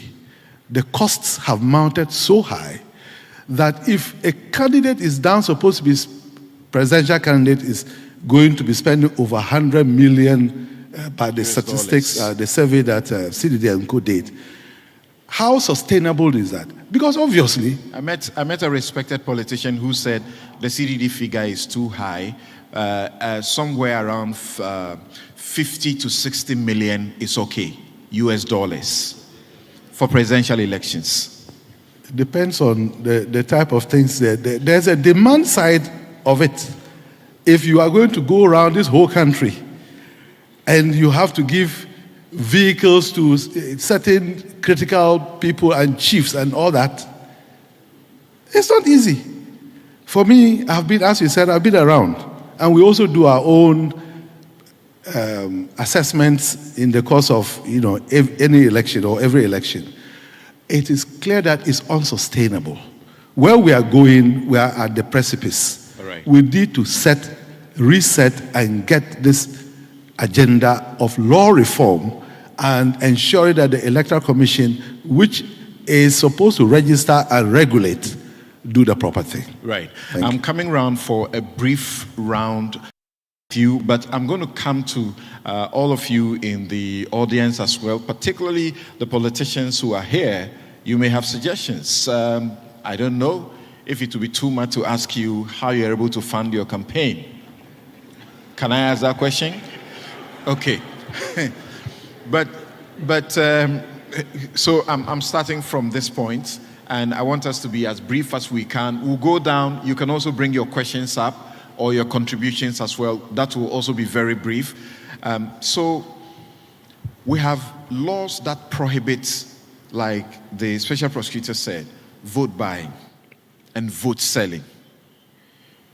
If we don't, at the barest minimum, implement and enforce these laws, what's the guarantee that we can enforce it against the whole political party machinery? We have the Political Parties Act, Section 21, I have just referred to, that says bring the audited accounts. Show us the source of your funding. Show us dues your members have paid, contributions you have received. If we are not enforcing all of these at the start, what's the hope that we can do beyond that? I think that for me, it sounds the most basic, but it's actually not. To be a bit more contrarian, that in terms of the architecture of public election financing and all of that, the main stewards of how we enforce laws are in fact persons who have come through that system. It is practically impossible to get elected without having gone through a system of vote buying, or at least demands being made on you where you feel compelled to put your hand in your pocket to give. And for which reason, if the main persons who are products of that system must go against that system, it means that, well, one, you're not competing for election again. And if you're not, all those who are dependent, who you require or you depend on to make that work, will still go through that system. So I am quite interested in a process whereby, procurement-wide types of deals are dealt with. I'm interested in a system whereby we are focused on the kind of corruption that we are talking about, for instance, in terms of oral and others, that if you're more effective in that, it will trickle down eventually to those ones which are harder to deal with. So if we are starting anywhere, I would start with those ones, and then we can think about how we deal with the ones where the participants themselves we are asking to be stewards of our electoral enforcement are products of that system as well. And whether or not we hive those off and give it to, for instance, the thinking around how Kisi's office was created and others was that, okay, we said it's not going to be renewed for a mandate of one term because we don't want it to be dependent on a system where he's dependent on somebody's approval, which will make him then compliant. So if those systems then can be paired with, or that he gets the primary responsibility of leading the charge on those, and is not dependent on those who come through that system, then that could work. Okay. I would say. Right. So, Dr. Akojo-Pumpini-Asante, do you share that view, which has been put on the table, particularly by the NDC, that hive off this responsibility from the EC because they have shown not to be ready to do it anyway? Yeah, I'll come to that, but I really need to respond to something said and our regulation of internal power. I think, so the logic is simple. You need multi-party democracy. You cannot do multi-party democracy without parties, right? Parties in this democratic accountability structure they are agents who are supposed to ensure accountability. So, to that the process where they are sourced is corrupted, and then somehow when they become ministers and so on, they will be saints. It's not logical. The second point is that the Constitution says parties in their internal organization must mimic the democratic state, which includes accountability and integrity. And then the third logic is that the reason why we regulate doctors or nurses is because we don't want they can go and train privately somewhere. But we don't want any fake doctors to come and inject us with things that's why the state would enter. The same way, if these are going to be your managers, your leaders, if they don't have integrity in their internal process, you can't expect them to come later on and come and do that. To secure that, you need to regulate it. So I think both in terms of law and logic, I don't think there's any controversy around that. I agree that for this system, that you look around the world, you need agencies that are focused on dealing with that. The Electoral Commission, organizing elections, even you can, so 3 functions that basically we need to contend with. Organizing elections, and then actually supervising parties and candidates. And then you have the monitoring of campaign financing. I think Straj is well placed to take that particular role, because for me, the way I see Straj, it should evolve into basically what is in Uganda, Inspector of Government. It is almost the ethics czar in the public service. They ensure that there is integrity in the system and are able to sanction. So if you add that function to it, I think then it is for me consistent. Okay. Yeah. Thank you very much. So Mariada, the point is, I'm hearing a lot about law reform. And Professor Francis Dodu's office, I suppose I can see they are taking notes. They've galvanized and mobilized this very beautiful, an important, event. But they must be looking forward that from here, the talking points and the things that they need to drive will include this question: what can we be doing with the current system as it is, rather than focusing on law reform? Thank you very much, Samson. I believe that, and before that, just to say that we have had opportunity to discuss with the Electoral Commission some time back, and the information is that the challenge is not with the parties not complying, because according to them, they bring in their audited reports as stipulated, particularly with the 2 major parties. However, the challenge is what we have been talking about, that the monies that come in do not go directly mostly to these parties. And so most of that is not captured. So for the audited reports, certainly, and they tell you some of the amounts that come in, they are very repetitive, meaning that the parties receive some monies and those they declare. What about the MP? What about the presidential candidate? Which, if is my friend, for instance, I go home and give him $100,000. That is if I have that. I don't have that type of money. I give him that. How do we account for those? So those are some of the challenges we should be thinking about. And when we talk about what do we do now to change the situation, even though legislation is very important, and I believe we need to do something about that and lead the charge in Ghana, we can also then think about enforcement. I have been to places where they hold elections and campaigning is within a 3-month period. Right. Is it possible to try that? That will take away all the challenges we are facing now, because as the NDC has won power today and they have started ruling, I am very sure that for those who are here, most of you who want to be president after our current president, you've already started maneuvering and doing all the underhand things. Can we limit that period to maybe 3 months? Okay, so for instance, 6 months. All right. If we have it within 6 months, and you are going through this country for 6 months to campaign, I believe that you won't have to spend that much. Okay. And then the other thing is education. And someone tells me that our people have come to a stage where they are not actually budgeted. And if we don't take care, at a point, people will not even be voting. Because the civic responsibility as enshrined in the Constitution is not what they are seeing. Because they see political actors who come into government are living the lavish life, are driving the four wheels, and the black ones, the Land Cruisers. Some of us have to go to China.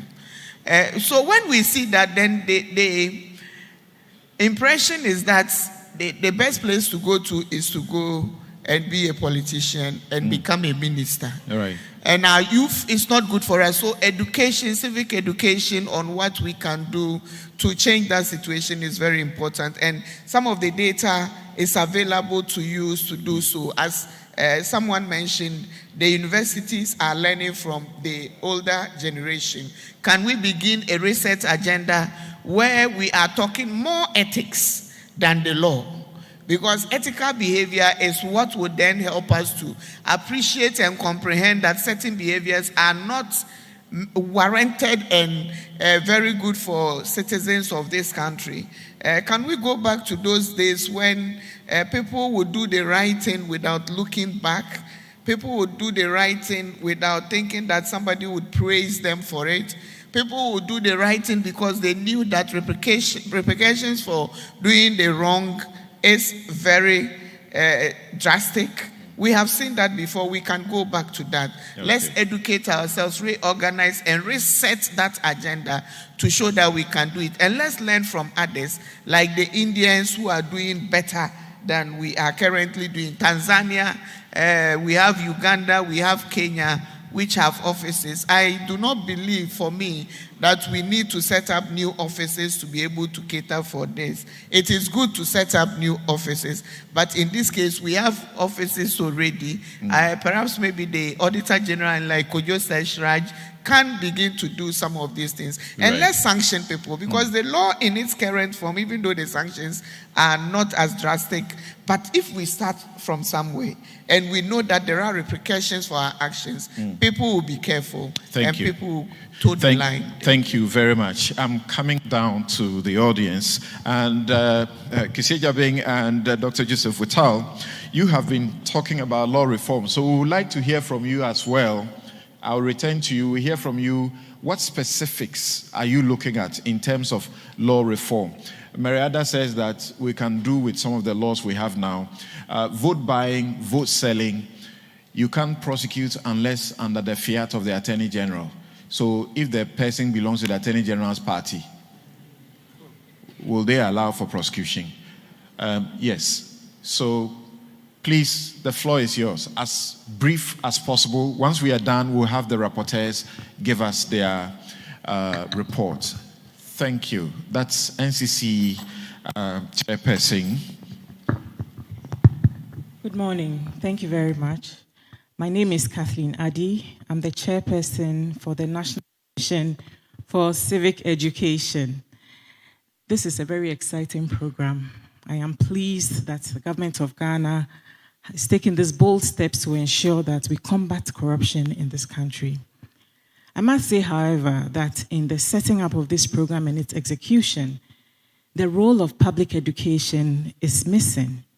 The entire panel, apart from Madam Mary, is made up of lawyers who are focused on the legal elements and the legal aspects of this problem. But several people have mentioned the need for public education, the need for ethical behavior, the need for integrity. These things nobody is born with. People have to be educated from an early stage.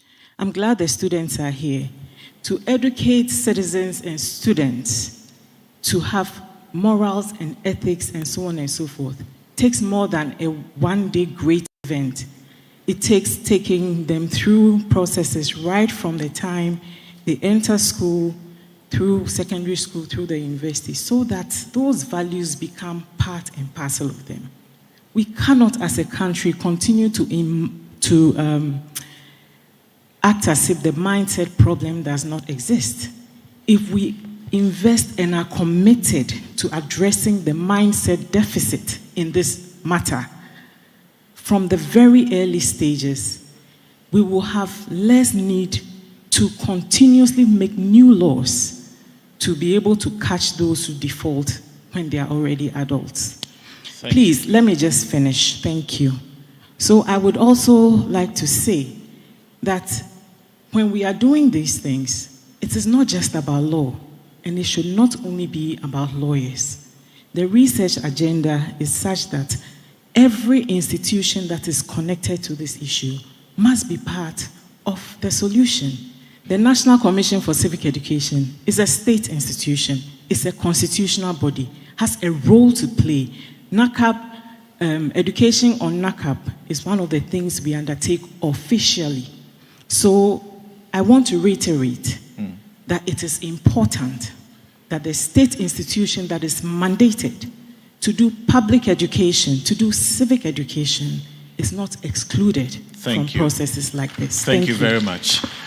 So, which hand is up somewhere?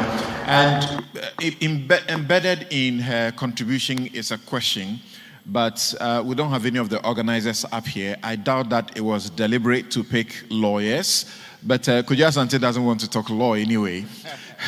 Yes. All right. The Reverend, is it? Yes. Great. Thank you. Very snappy with it, sir. Okay. I am Bishop Dr. Charles Aban of the National Clergy Association of Ghana, NACAG.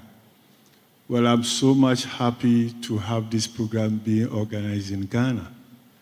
But my contribution or question is that all that we're talking about was studied from outside.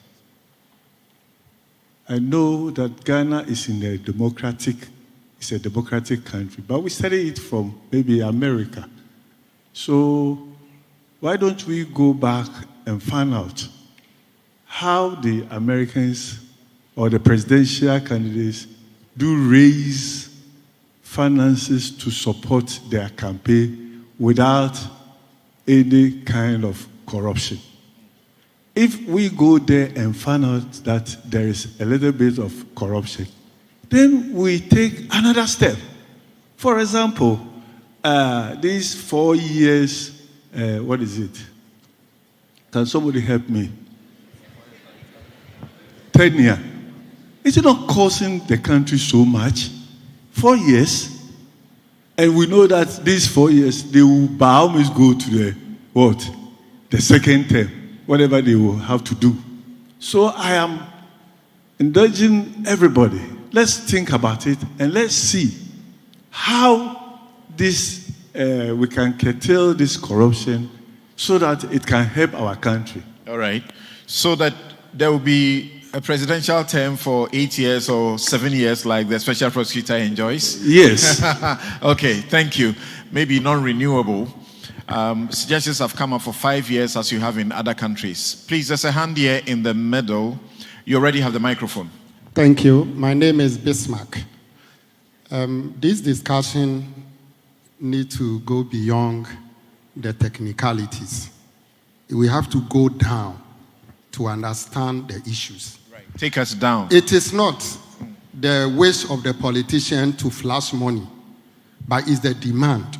Out of poverty, there are people that genuinely, when you show up, they see you as somebody who can help them solve 1 or 2 problems. And genuinely, they need it. Those people are there. And there are people that genuinely, they want to cash out from politicians. Those are the miscreants. We cannot talk about them. You see, there is investment that business people do. There are investment. People, businessmen in this country, will look at a political party and say, this political party is killing my business. So I've identified this genuine man.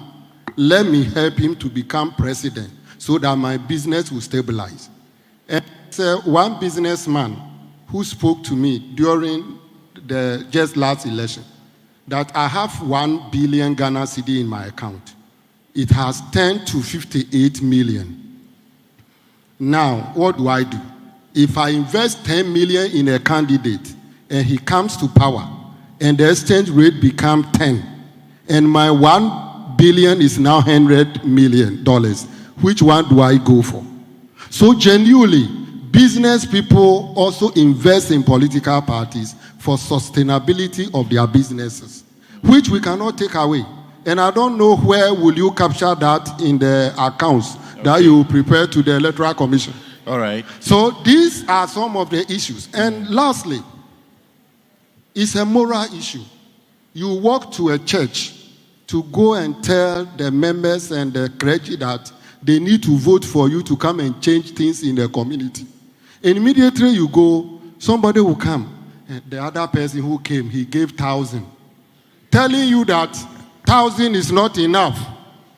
So morally, the society, as the NCE woman just said, Commission on Women, National Civic Education, there is the need for education. And if we go back to the classroom, our children from the KG coming, right. We have to plant this moral fiber in their mind. Other than that, fight against corruption in political all right, thank party you. activity. And I'll continue. urge that everybody keep your commentary or questions as snappy as you can.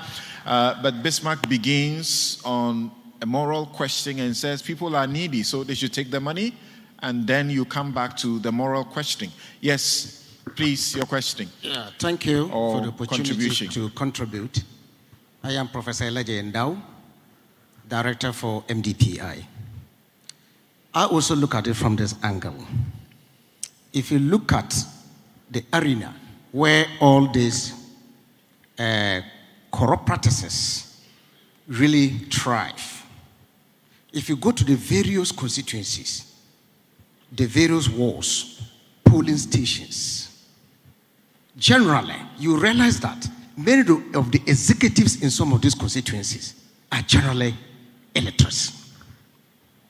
They are not well informed. Many of them are not well educated to even understand. You said many of them many of the parties at the polling stations. They are generally what?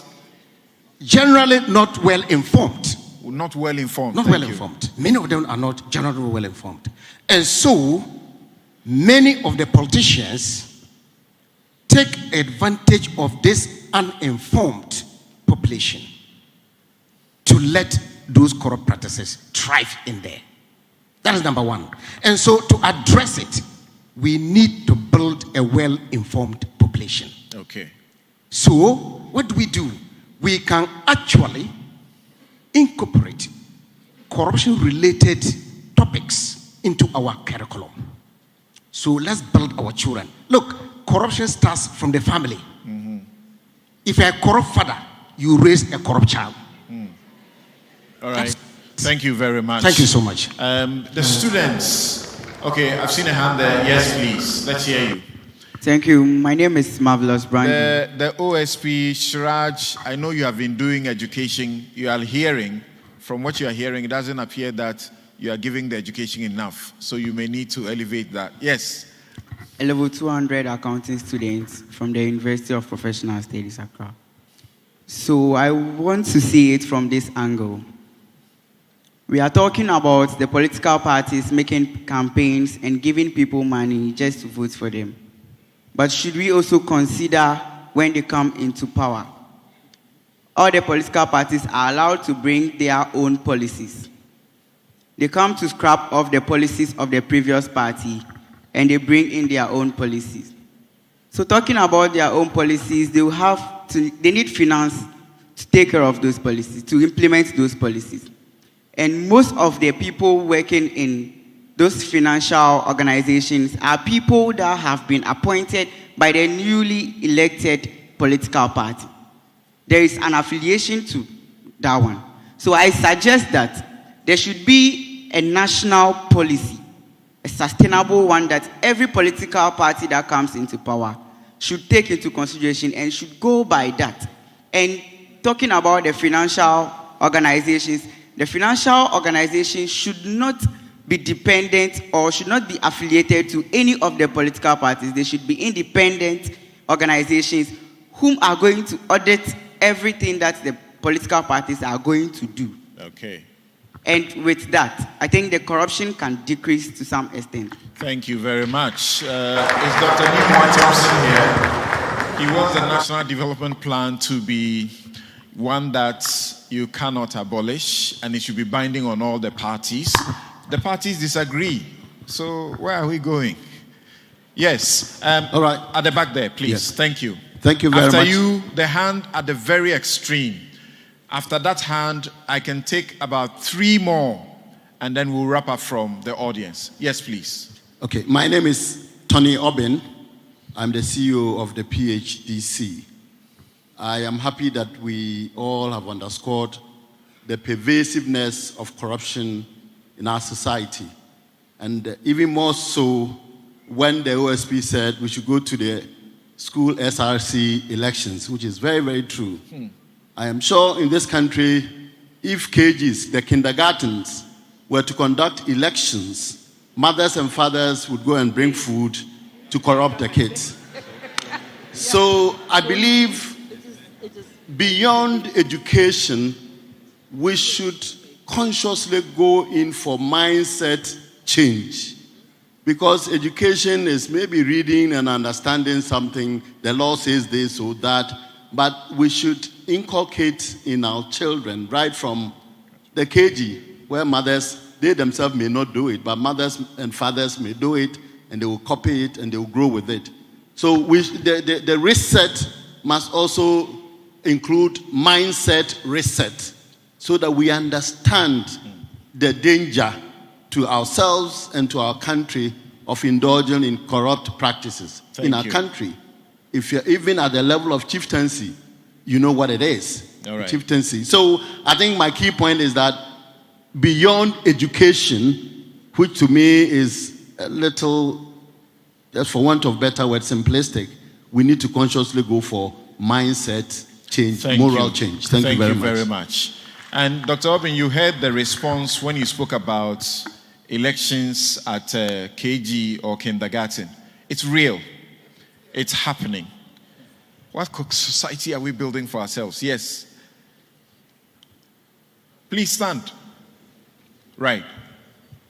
Please, my name is Metusela, an analytical chemistry student from Accra Technical University. Please, my question is about a suggestion which goes properly to the politicians. I think it's best we look at the causes of the corruption, because a politician will come to the community to make good promises, and I term those promises as fake. Why? Because we will vote for you. I mean, for you to, the promises that have been made for you to do those things, but you refuse. So the next time you come, I think it's possible I demand something from you, so that if in case you don't do such things you made promises of, I've also had my share. So it is best the politicians, the promise that they make, they really do those things for us. Thank you. Interesting. I can't believe we applauded to that. All right.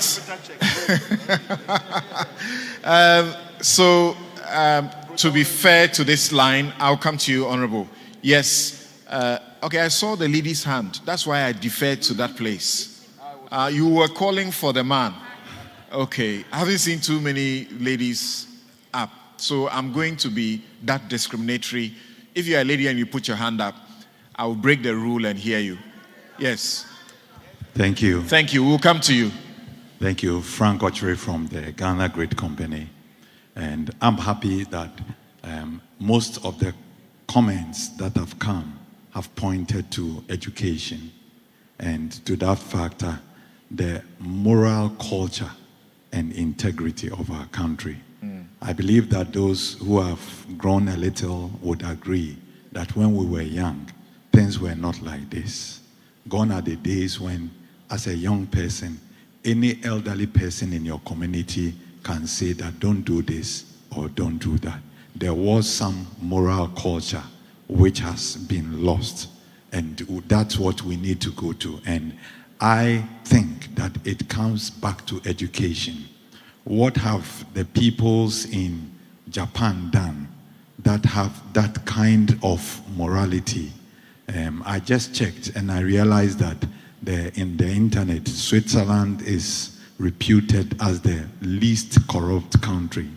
And I remember a few years back when I was in Switzerland, I drove to the countryside.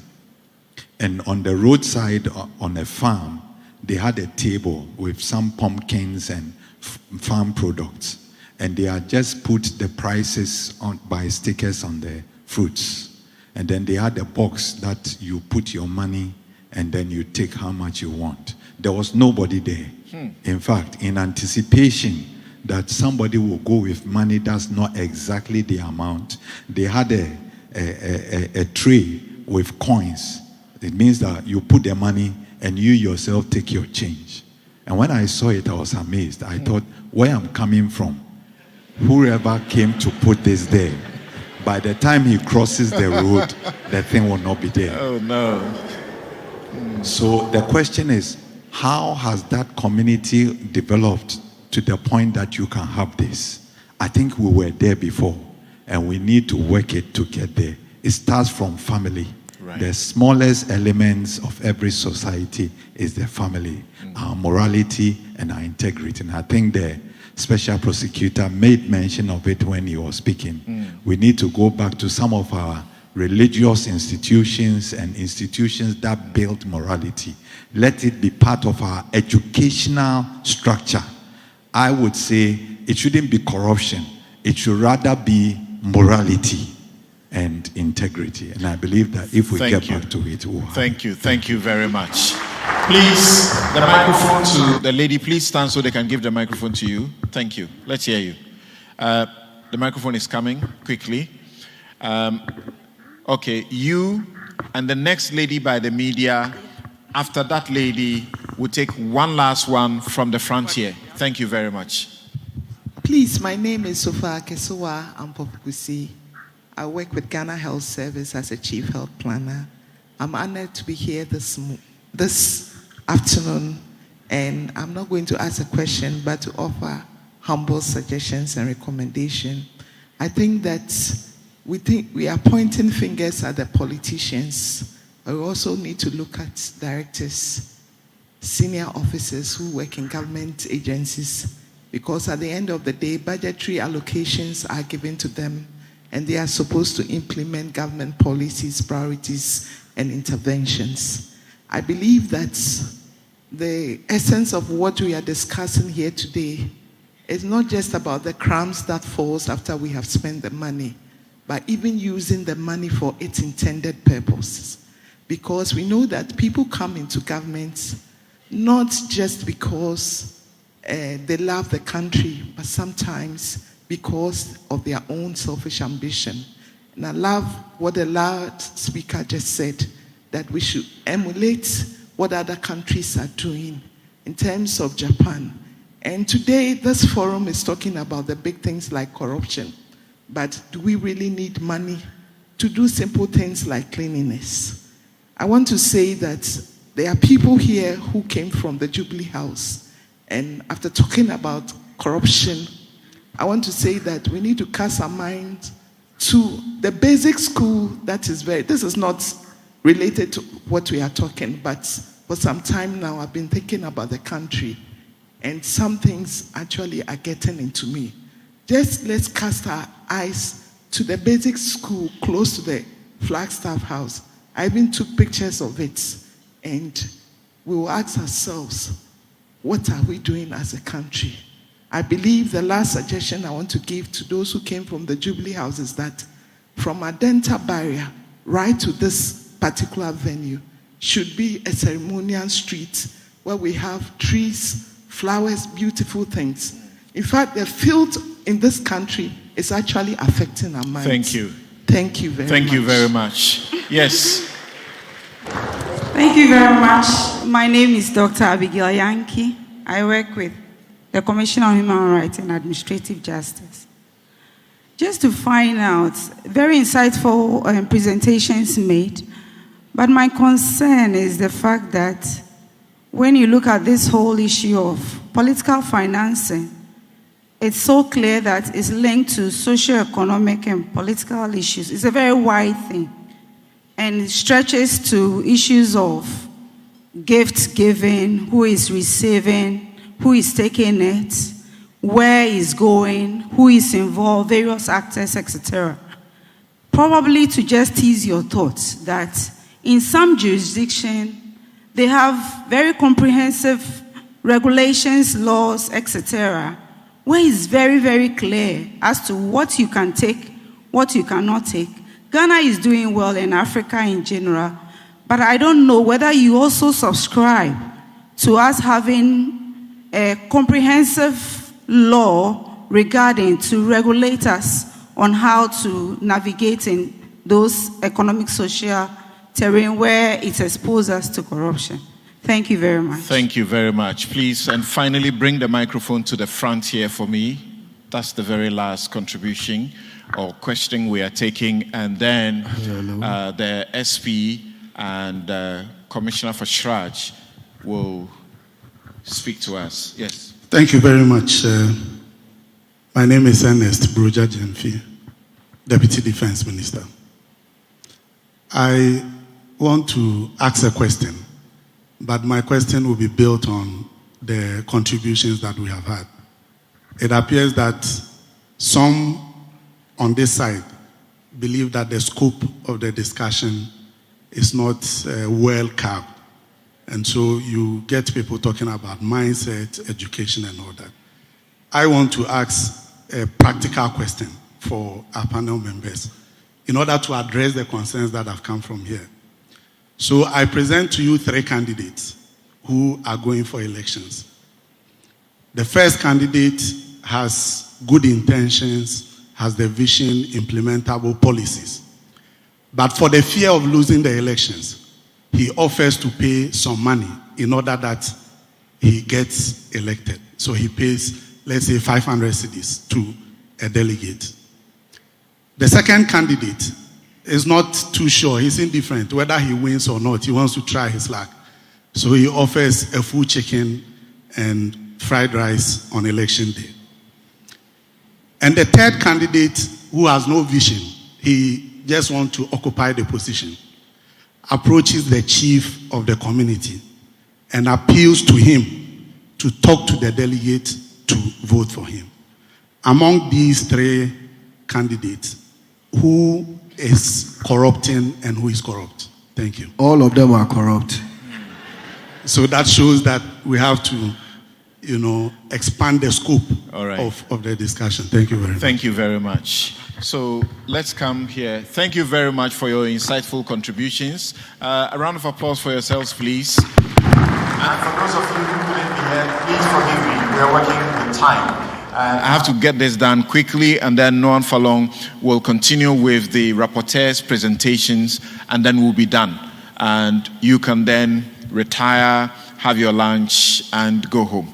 Yes, so I was referring to the point about law reform.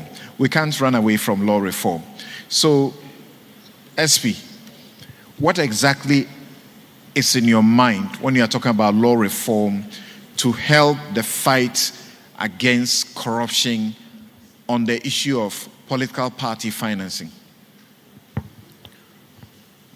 Samson, you would recall that at a public lecture in February, I talked about this in a limited sort of way, and I situated it in the context of our cultural setting. And I always keep saying, what works elsewhere, we may borrow from whichever jurisdiction, but what works elsewhere may not necessarily work here. And so we should not just always look at trying to transpose. It will fail. Now, our cultural setting. I keep saying, this is no news, that our society is one of gift giving.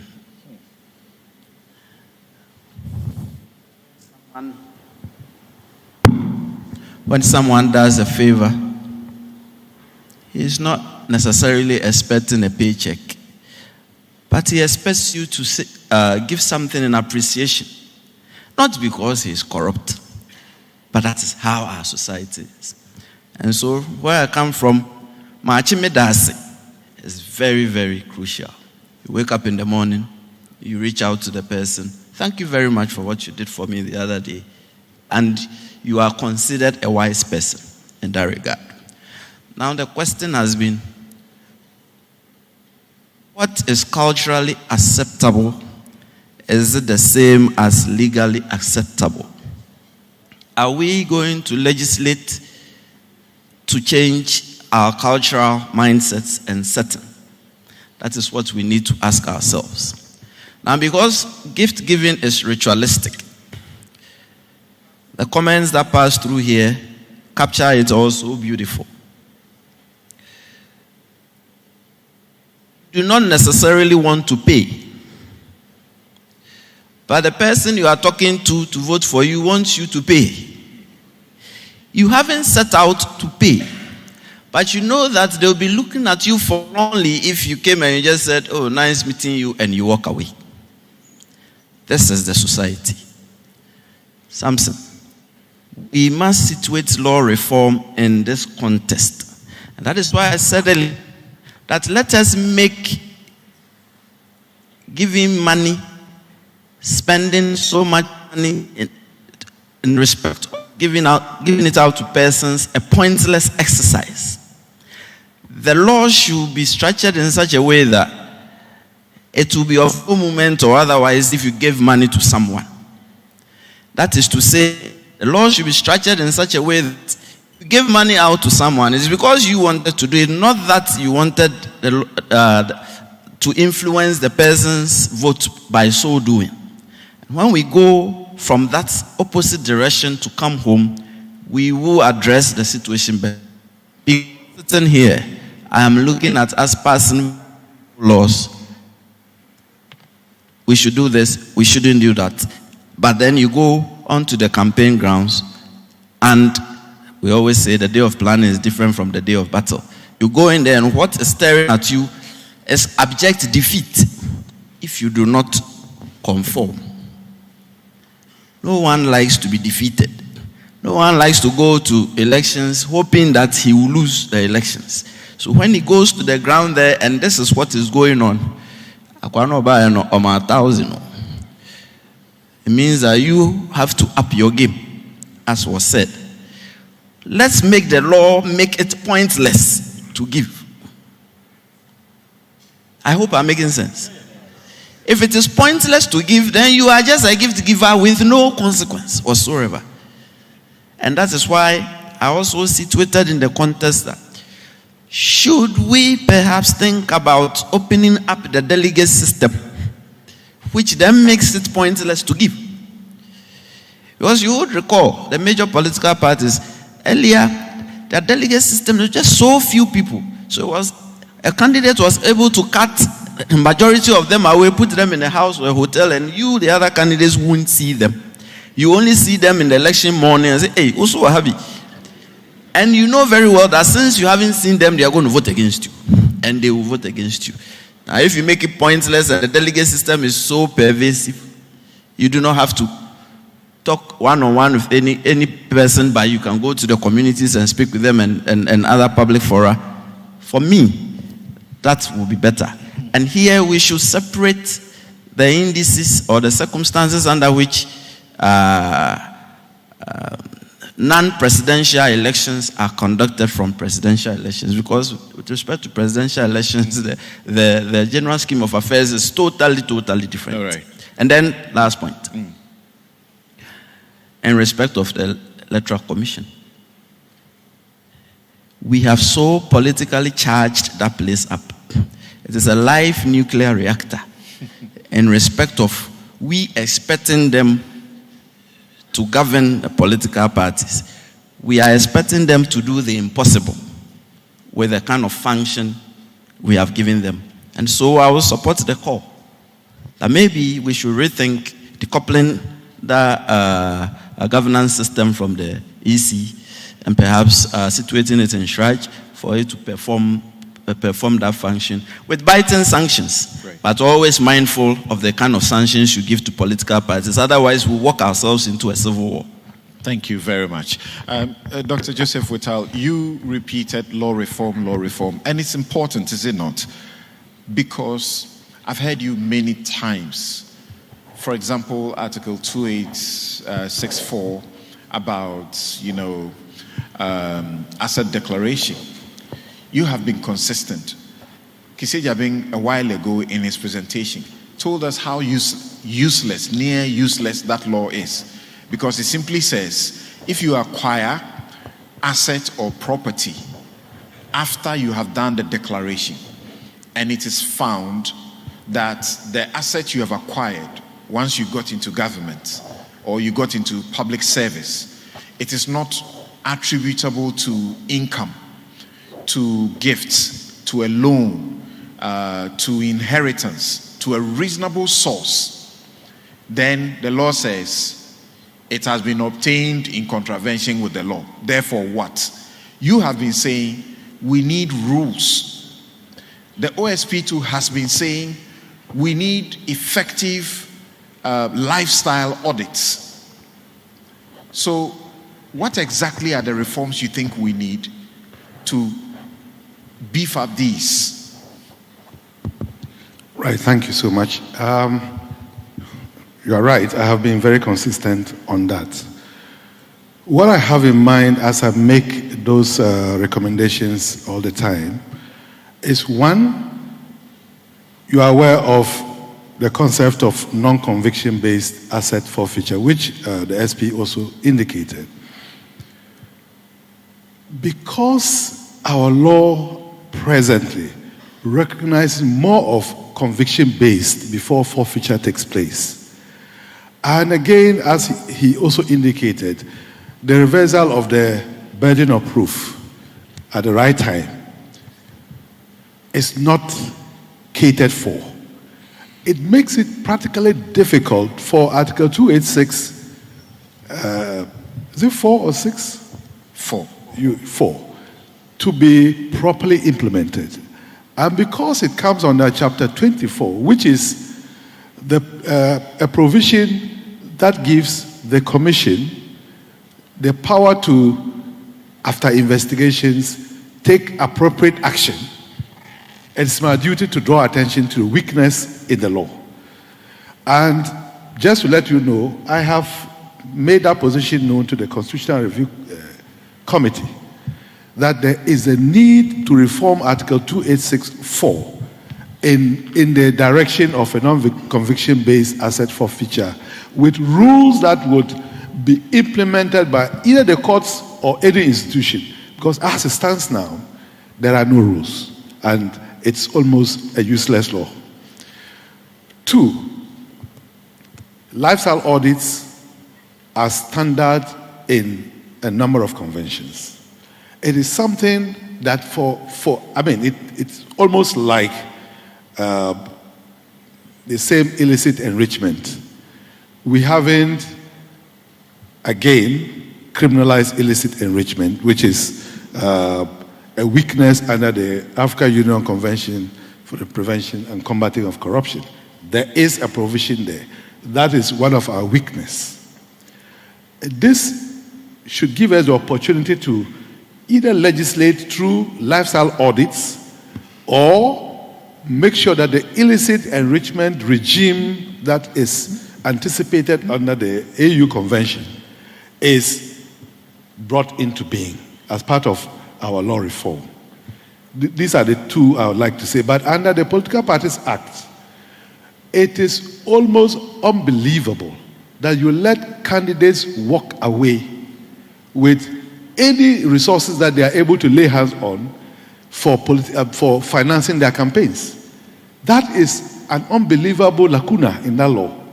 And there is a need to correct it and make sure that candidates for political office are brought in line, just like political parties are made to account through the Section 21 that you mentioned. Finally, just to let a quick point on public education, mindset, reset, and all that. If anybody takes a critical look at the National Anti-Corruption Action Plan, the activities that will lead to the mindset and the public education on the ethos of corruption and how we should have ethics and all that in schools and all that is all catered for.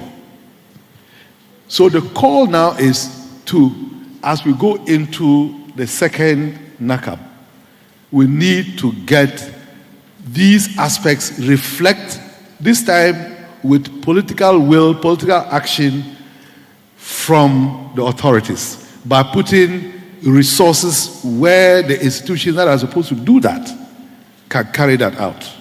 Thank you. Thank you very much. Please, a round of applause for our guests.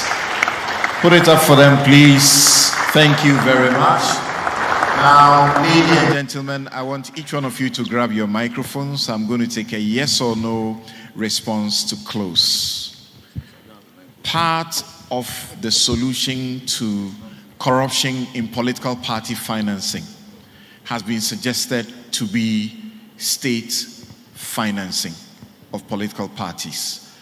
Dr. Joseph Whittle, yes or no? Should the state fund political parties, campaigns? The research doesn't encourage it. It's yes partial. or no, sir? No. Thank you. SP? No. Mary? A big no. Doc? Yes, in kind.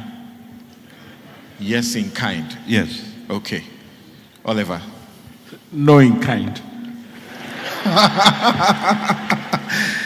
All right. Thank you very much, gentlemen, ladies and gentlemen. Oliver Baka-Vomawo is a Ghanaian lawyer, activist, and academic, and he's co-founder of the Fix the Country movement, which advocates for government accountability and structural reforms. Thank you also to Mary Awalana Ada, who is the executive director, Ghana Integrity Initiative. I'm back there again. Transparency International Ghana. Dr. Kojo Pumpuni Asante is Director of Policy Engagement and Partnerships at the Center for Democratic Development, CDD, Ghana. Mr. Kisi Ajebeng is the Special Prosecutor of the Republic of Ghana, and Dr. Joseph Whittle is the Commissioner, the Commission on Human Rights and Administrative Justice of the Republic of Ghana. Thank you all so very much. Now let's welcome Noah Falong to continue with the rapporteur's presentation. Thank you very much. Thank you.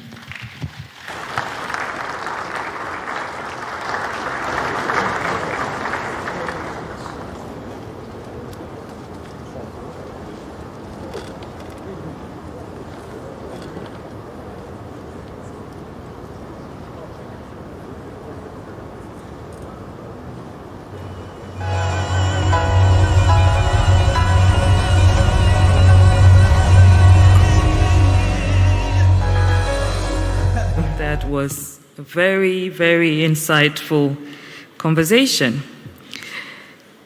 Anti-corruption begins with accountability. And accountability, each one of us, all of us have to get on board to ensure that the goals are met. We're going to go into the presentation session. I am going to call on AUBC. We have a group from AUABC to give us a presentation on AUCPCC. If you're here, please, the stage is yours. In the meantime, Legon Cadet Band, please give us some beautiful melodies.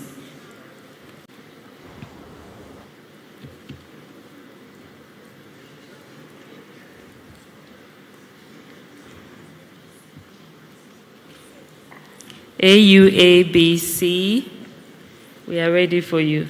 Oh, that's me. Oh, you're just going to speak from the... No, we're presenting. Okay, great. I have to be doing like this. Your Excellencies, Honorables, delegates, good afternoon. Oh, yeah, this. Good afternoon. I cannot hear a big good afternoon. My name is Martha. I'm coming from the AUABC, and I'll be presenting to you the African Union Convention on Preventing and Combating Corruption. We are here in Ghana for the past 5 days to review how Ghana has been domesticating and implementing the convention. And we realized that most of us might not know this convention. What does it entail? Where did it come from? Why did Ghana ratify and now it's implementing? Next slide, please. So because of time, I'll be going a little bit faster. So that's the outline of the presentation. Why was a convention adopted? What is provided in there? And then what do state parties need to do? Like Ghana, after ratifying, what is it expected to do? And then I'll also highlight what we have achieved over the time, the 20 years the convention has been in place. So in 2003, the member states of African Union decided to adopt this convention after realizing that there's a need for a strong commitment to fight corruption, and member states of the African Union need guidelines and models on what they need to do in order to fight corruption. Hence, in Maputo on the 11th of July, they adopted the convention. And that is the reason why the 11th of July was now declared as the African Anti-Corruption Day. We are aware about the 9th of July, which is the UN and the International Anti-Corruption Day, but we have our own. So the leaders of the African Union, our heads and, of governments and states committed and adopted the convention. Next slide, please. Yes, we can go with the next slide. So the objectives of the convention are as follows. It was adopted to ensure that it gives us a mechanism that will give us guidelines and standards on promoting and the fight against corruption, so that we can be able to eradicate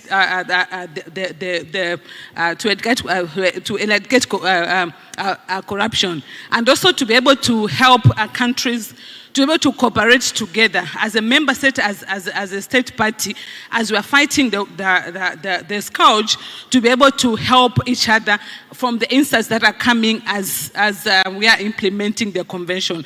At the end of the day, if we fight corruption, we'll have resources that can help the countries to develop economically, socially, the investments that are needed for the countries to develop. For example, the national development plans that we have, they need resources. And if we are able to combat corruption, combat illicit financial flows, the resources will be available to finance the national development plans. And also to be able to promote transparency in the management of government affairs, public affairs. Next slide, please. And also we've been talking about all this in terms of the principles that the convention was based upon. Issues of transparency and accountability in the management of public affairs, also to condemn impunity and corruption, and also to promote a social justice to ensure that there's balanced socio-economic development. And also one of the founding principles of the convention is the respect for human and people's rights. And that is the reason why the African Union Advisory Board Against Corruption does work with the African Commission on Human and People's Rights, because we know corruption impedes human rights. So as we are fighting corruption, we're ensuring that there's human dignity, we are observing human rights, people have access to education, access to health, etc., etc. You can go next. So in a nutshell, the basis, as the last panel just went, as a basis for us to be able to fight corruption, firstly, corruption must be criminalized. That's what the convention has provided for. The law must be put in place that will criminalize corruption. You cannot take anybody to court unless they have committed that offense. So Article 4 of the convention has provided the scope of what corruption is. You know, in discussion, in research, many people have fought the fact that there's no universal definition of what corruption is. Though we know there's a Transparency International definition, the ANCAC has attempted, but the African Convention on Preventing and Combating Corruption, what it has done is to define these acts of corruption, and they are put in Article 4 of the Convention. So it starts from encouraging member states or state parties to criminalize solicitation and acceptance, also offering and granting of goods of value, even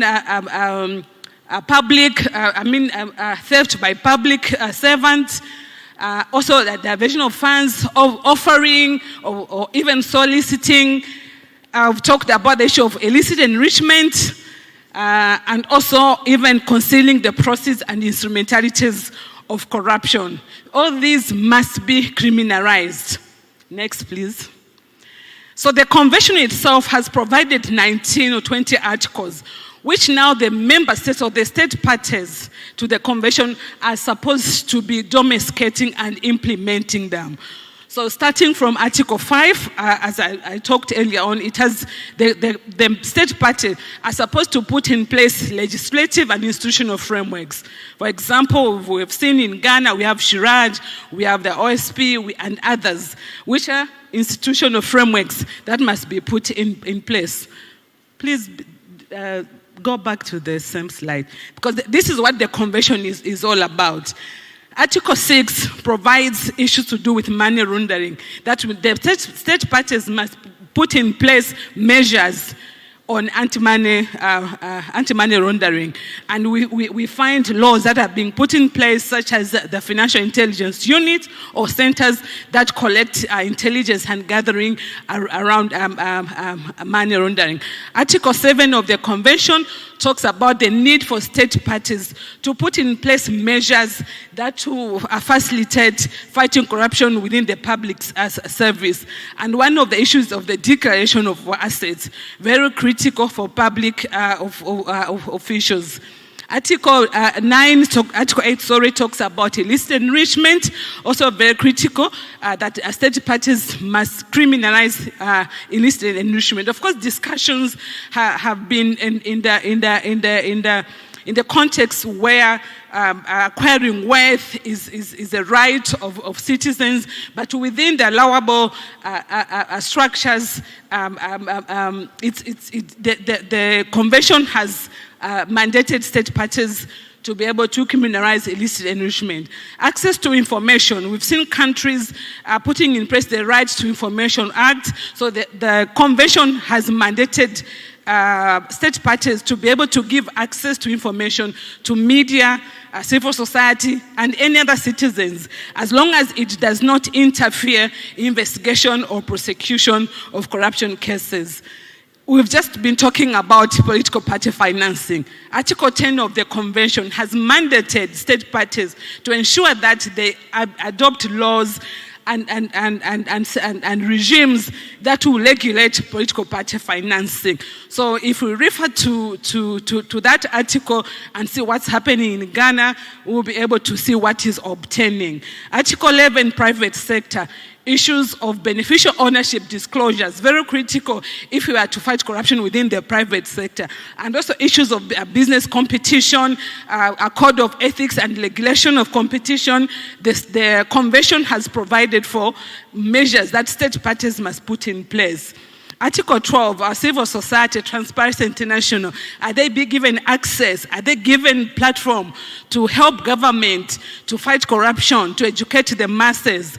So Article 12 has provided that civil society and media must be part and parcel of the fight against corruption. But also within the review that we are doing, it's mandated that government must provide a platform for civil society to also be part and parcel of the review system. Next, please. And Article 13 talks about issues of jurisdiction where an offense that has been committed in another jurisdiction could be tried within the laws that are obtaining in the country. And Article 14 talks about making sure that even those who commit acts of corruption must be guaranteed a fair trial.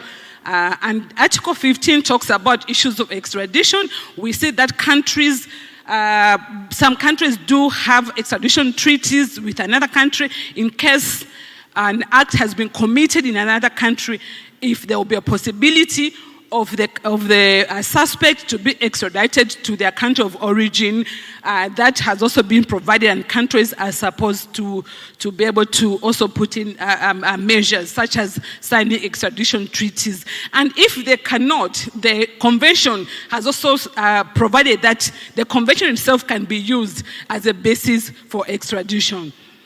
And then Article 16, we've been talking about issues of asset recovery, very critical. Corruption must not pay. It's until you take away what was stolen that is going to, the person will feel bad. So Article 16 requires that state parties must put in place measures that will help the country or the authorities to confiscate instrumentalities and proceeds of corruption. And we have seen the African Union in trying also to perpetuate that or to promote that. It has adopted what is known as the Common African Position on Asset Recovery, which has put in measures on how the assets that are recovered can be managed and also utilized. So countries, depending on the laws that are put in place, some countries, when we assess, we find they're able to utilize the resources, for example, to capacity anti-corruption institution or accountability institution. But the basic line is that proceeds of corruption must be confiscated. Article 7 talks about issues of bank secrecy. State parties are mandated that they will not, for example, the financial institutions must not use bank secrecy to deter investigation or prosecution. Information must be available. Issues of confidentiality shall not be put in to deter an investigation, for example. Article 18 talks about cooperation. Very critical if we are going to win this fight. Cooperation within the state, within the country, and also cooperation with other state parties. And we see issues of mutual legal assistance being very critical if we are to get, or if the country is to get information that is needed to facilitate an investigation or prosecution as the entities are looking for evidence. And sometimes you find that countries have been having challenges because they do not have a mutual legal assistance framework and they do not have a cooperation treaty, for example. And the convention has said the state parties can also use the AUCPC as a basis. So for countries that are monolith, they still can use the convention instead of going to ratify or to enact a law or a mutual legal assistance regime. Then they can just use the convention itself. And Article 19 talks about international cooperation. It's almost similar with Article 18. And we see, for example, within the African Union, the Common African Commission that I referred to has provided the framework where African Union and other entities from the north will be cooperating in order for us to call for the return of the assets that left the continent. So what are member states like Ghana expected to do after they have ratified and deposited the instruments of ratification? The first stage, as I said, is to criminalize corruption. All the offenses that I earlier on alluded to in the scope, they must be criminalized. And secondly, state parties are also required to make sure that they are putting in place institutional frameworks. The anti-corruption authorities, like for Ghana, we see there's Shiraj, the other institutions, the FIC, and others, or Office of Special Prosecutor, to make sure that institutions have been put in place to deal with issues of corruption and to make sure that they are capacitated. They have the capacity and they have a proper mandate that will help them to deliver on their work. And also putting in place prevention measures to ensure that citizens are able to report without fear of reprisals. They can report anonymously. Also, issues of whistleblower protection must be put in place. Educating the masses. I think education has been really come out even in issues of political party financing, and to ensure that there's a good environment for civil society to also participate in the promoting the fight against corruption. And the third party, as I talked about Article 18 and 19, it's about cooperating with other state parties. There's a lot of instances that come even during the reviews that we are able to get the good practices and share with others. And the AUABC also in its work, it helps countries. We have what is known as the Annual African Anti-Corruption Dialogue, which is a convening of all the national anti-corruption authorities, where we provide them a platform to be able to exchange, to cooperate, and also to get information that is needed that can help them even as they're developing their anti-corruption strategies, for example. Next. In terms of the progress on the convention, in terms of ratification, we now have 49 countries that have ratified the convention. Because 50 have signed. The ones that are yet to ratify are the ones listed there. Next, and we're still working with them to be able for them to ratify. They have signed, some of them have signed, like Cape Verde, Eswatini, but they're yet to ratify the convention. Next, please. So in terms of the domestication of the convention, what we have seen throughout, we're here in Ghana this week. We've been to 12 other countries, Namibia, Congo, Rwanda, Madagascar, and the rest. And Ghana becomes the 12th country where the AUABC has gone to conduct a state party review. And what we have seen from all these reviews is that most of the countries really have put in place legislation that will help them to fight corruption. And in some countries also see there's continuous legal reforms, even strengthening the Anti-Corruption Act and also strengthening, adopting other anti-corruption-related laws that strengthen the fight against corruption. And also institutions have been put in place, as I've been alluding to, anti-corruption authorities, financial intelligence units, and also even other entities such as the Ministry of Finance, for example, the Accountant General, the Supreme Audit institutions, which all have a part to play in the fight against corruption. We're also seeing countries really adopting anti-corruption strategies. For example, here in Ghana, we've learned about the NACAP 1 and now going to NACAP 2 as part of making sure that fighting corruption is streamlined. And also the reviews have shown that there's a lot of collaboration between state actors and non-state actors. We see how, for example, here Shiraj works with the Transparency International and other non-state actors. And also various platforms have been really created that are helping the information and knowledge exchange. That is helping countries be able to combat corruption. Next, please. In terms of the challenges that are really drawing us down as the custodians of the convention, the AUABC, is that we see during the reviews that most of the anti-corruption authorities are not well resourced in terms of the human capacity and the financial capacity. Most of them, their human resource turnover is high, they cannot recruit, etc. And also see that in some countries, their legal framework is outdated. For example, we find in countries where if somebody has committed a crime of corruption, they will be given a suspended sentence, they'll be given 1 year, but somebody who has stolen a chicken, they'll be given 5 years, for example. So you find that it's better for them to be corrupt. So, but it's because in their laws, that's what is in their charge sheet or something like that. And then also we see even a duplication of mandate and overlaps. Sometimes it also brings efforts that are really spread out, and that also brings a challenge because efforts are not streamlined. We also see the lack of interagency collaboration, for example, that in the country, everybody is all over. They are not working together in investigation, prosecuting, and you find that cases sometimes they are lost on technicality because agencies are not collaborating. Impunity, I cannot overemphasize. We see how the political masters don't conduct themselves with integrity, and a lot of resources are lost. Political will, they're very critical. Next, almost 1 minute. Next.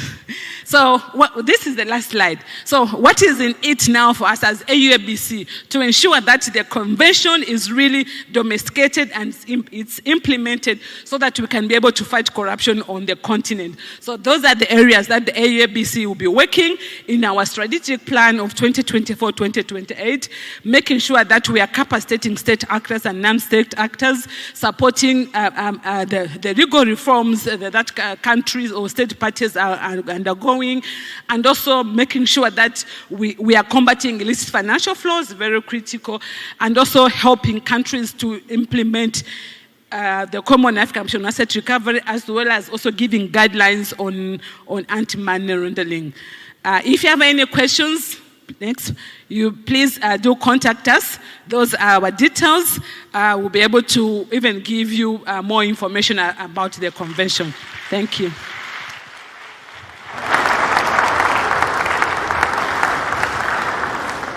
Thank you, Martha Muntali from the AUABC.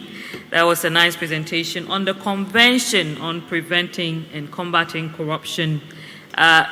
Those have been passed around, so if you want more information, please just look through the booklet that you've been given and you get more information there.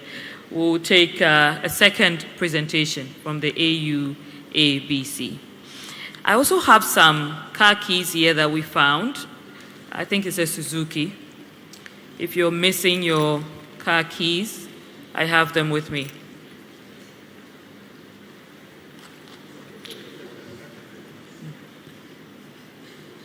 I also see the head of civil service, Dr. Agri. Thank you for joining us. The former Auditor General, Mr. Dromelevo. Thank you so much for being with us.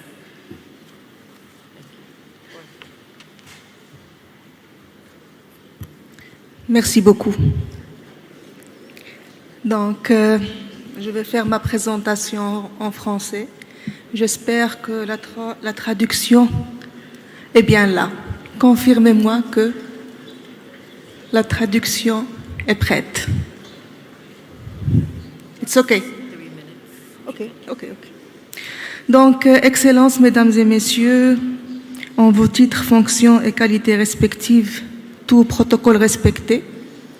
Bonjour, donc permettez-moi d'abord de vous remercier d'avoir associé le Conseil consultatif dans cette conférence. Je voudrais aussi remercier les autorités ghanéennes pour le chaleureux accueil qui nous a été réservé. Nous avons eu l'honneur d'être reçus par son Excellence, Monsieur le Président de la République, ce qui dénote de l'intérêt porté au plus haut niveau à la lutte contre la corruption. Donc, sans plus tarder, je vais essayer d'être plus brève que ma collègue et de vous présenter le Conseil consultatif, son mandat et sa composition et aussi ses méthodes de travail.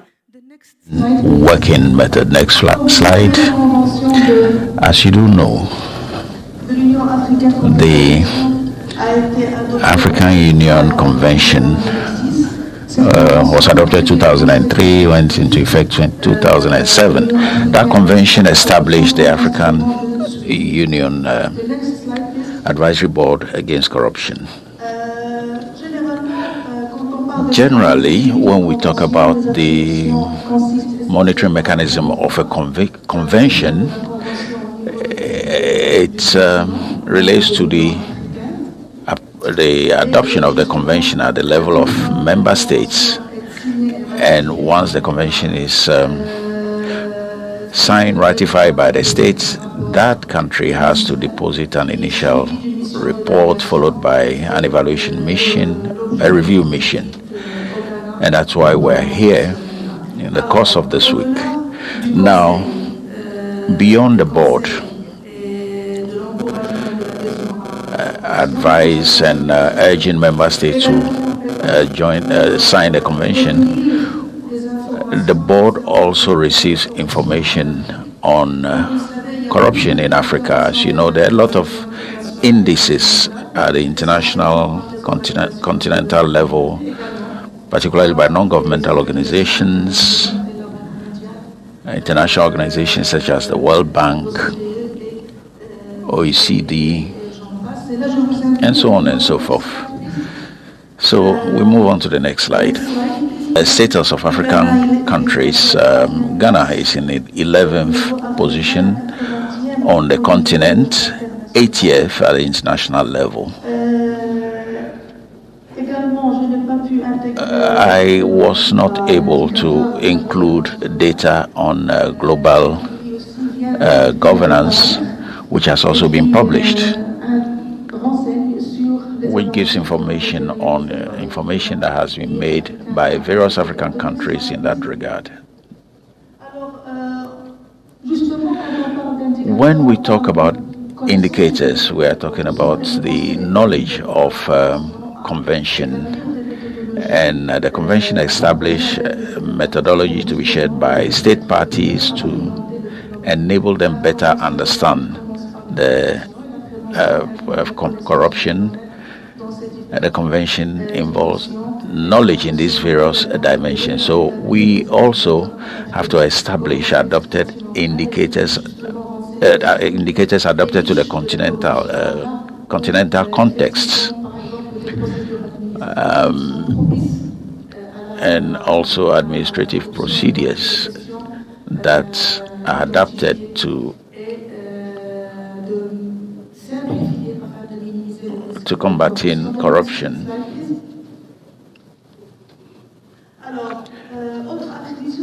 Another mandate, the harmonized code of conduct. This week, we got to know the various codes of conduct prepared by Ghana for public servants and for specific institutions. And the board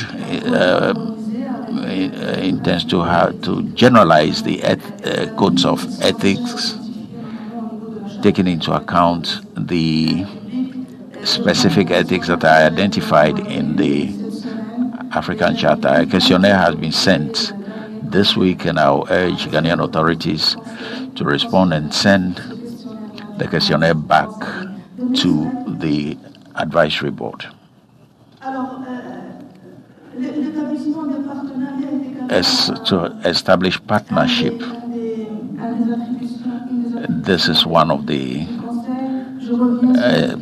is part of the mandate, and that takes me to what Excellency the Vice President said today, to go beyond borders and to think, to reflect collectively, share good practices, and to look at corruption as a global issue, and which requires a collective strategy, not only at the level of specific countries, but at the continental and regional levels. The board is made up of 11 members from the 5 African regions, with a rotating chair. The mandate is 6 years renewable only once. This is a new introduction, and the change was made following the advocacy of some members of the board, so as to align the practices in the board with other agencies of the AU. The board is based, the headquarters is based in Arusha. We have 4 sessions a year. But in the intersession period, a lot of work is done by the Executive Secretariat as well as the board, so as to implement the mandate of the board. Thankfully, there is technology to assist us in our work. We have working groups within the board, and that this is why each board member, based on the theme, the annual theme, we're able to work together.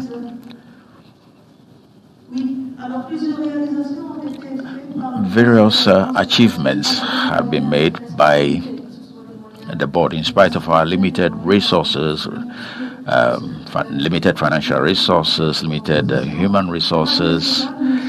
In spite of that, we are able to achieve to make a number of achievements. particularly organization of annual dialogue against corruption. As a board, we have participated in the support adoption of the Common African position on asset recovery, an Pan-African network of experts.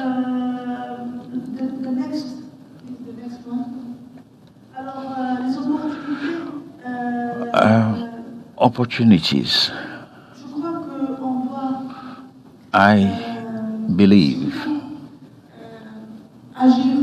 we should act in a collective manner. That is the best advantage we have. The advisory board is open to state parties, non-governmental organizations, donors, citizens, African citizens. So we urge everyone to contact the board to explore possibilities of collaboration. We have agreement with African think tanks, research centers, NGOs from various states, but also with the academia. So this is an appeal for expression of interest.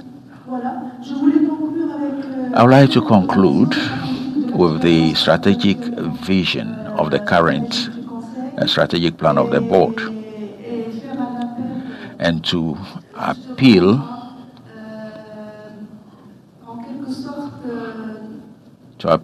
in a way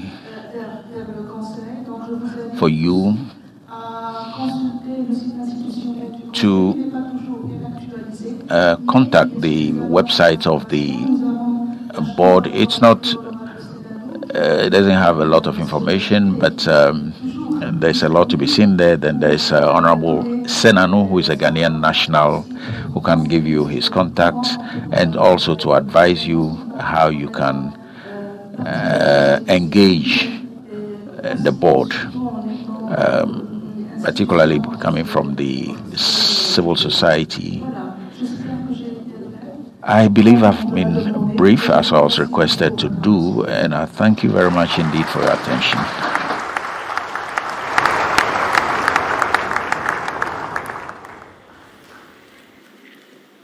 Merci beaucoup. Thank you. I see a lot of us are beginning to doze a little, so I'm going to have you do a little exercise. If you can rise, please. We just stand to our feet. Yes, stretch yourself. Let all the creaky bones out. Now you can turn to the person next to you. Introduce yourself.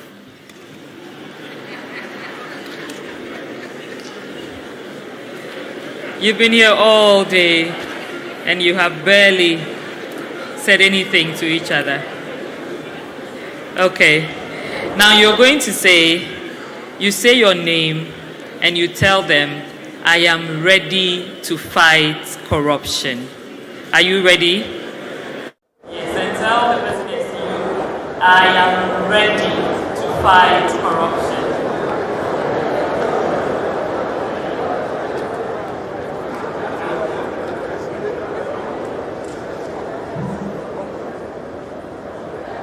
Thank you. Let's be seated. We're almost at the end. Just bear with us a few more minutes. I'd like to invite the rapporteurs to give us a quick summary of all we have heard so far.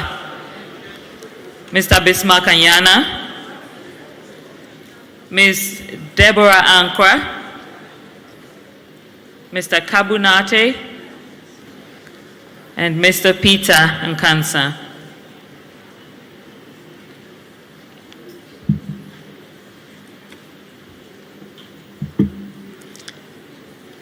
I know the clergy are also here.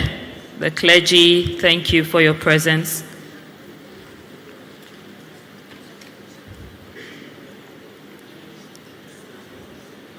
if we haven't mentioned your name, know that we are incredibly grateful for your presence here today.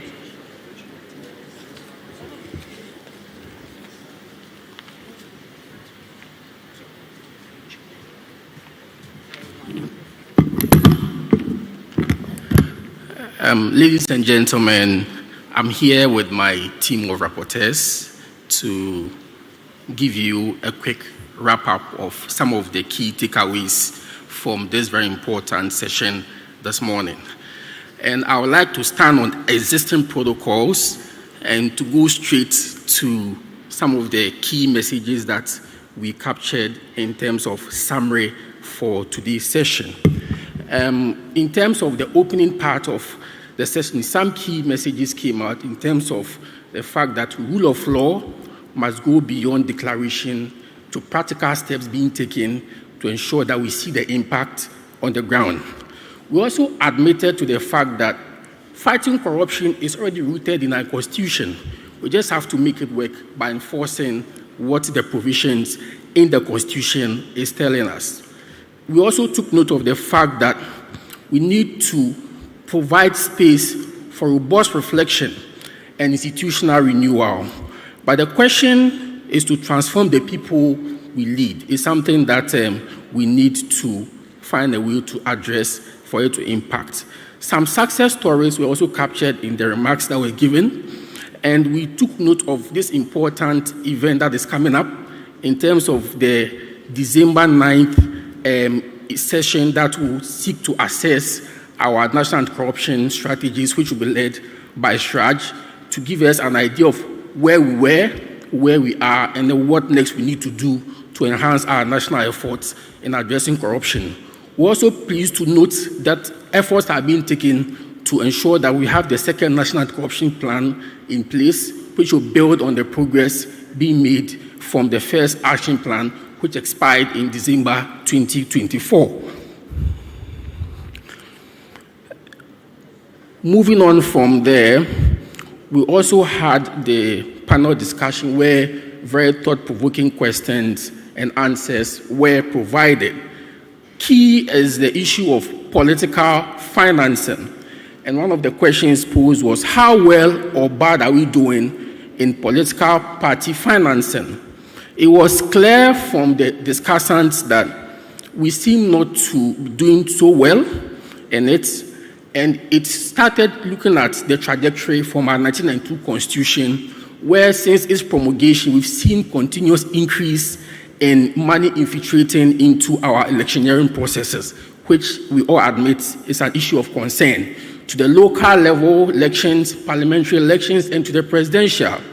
And so there's the need for efforts to be made. So we took note of the fact that Transparency International, for example, is looking at how they can monitor the progress made in that area and also engage at the continental levels for possible actions to be taken in terms of having an act or resolution adopted that would encourage member states to comply with it, and so they'll be binding on them in terms of ensuring that they adhere to the instrument that will compel them to ensure that political financing is streamlined in a way and manner that corruption-related aspect of it is addressed.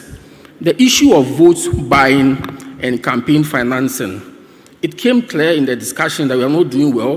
Figures were given in terms of how much political parties have to spend on campaigns to the millions of dollars. One example was cited per the CDD research findings that came out. And there is incremental nature as concerning to the point that it's reached over 59% from 2012 to 2017, which has to be really tackled head on. Now, in addressing some of these challenges that were discovered in the panel discussions, some issues, some recommendations came up.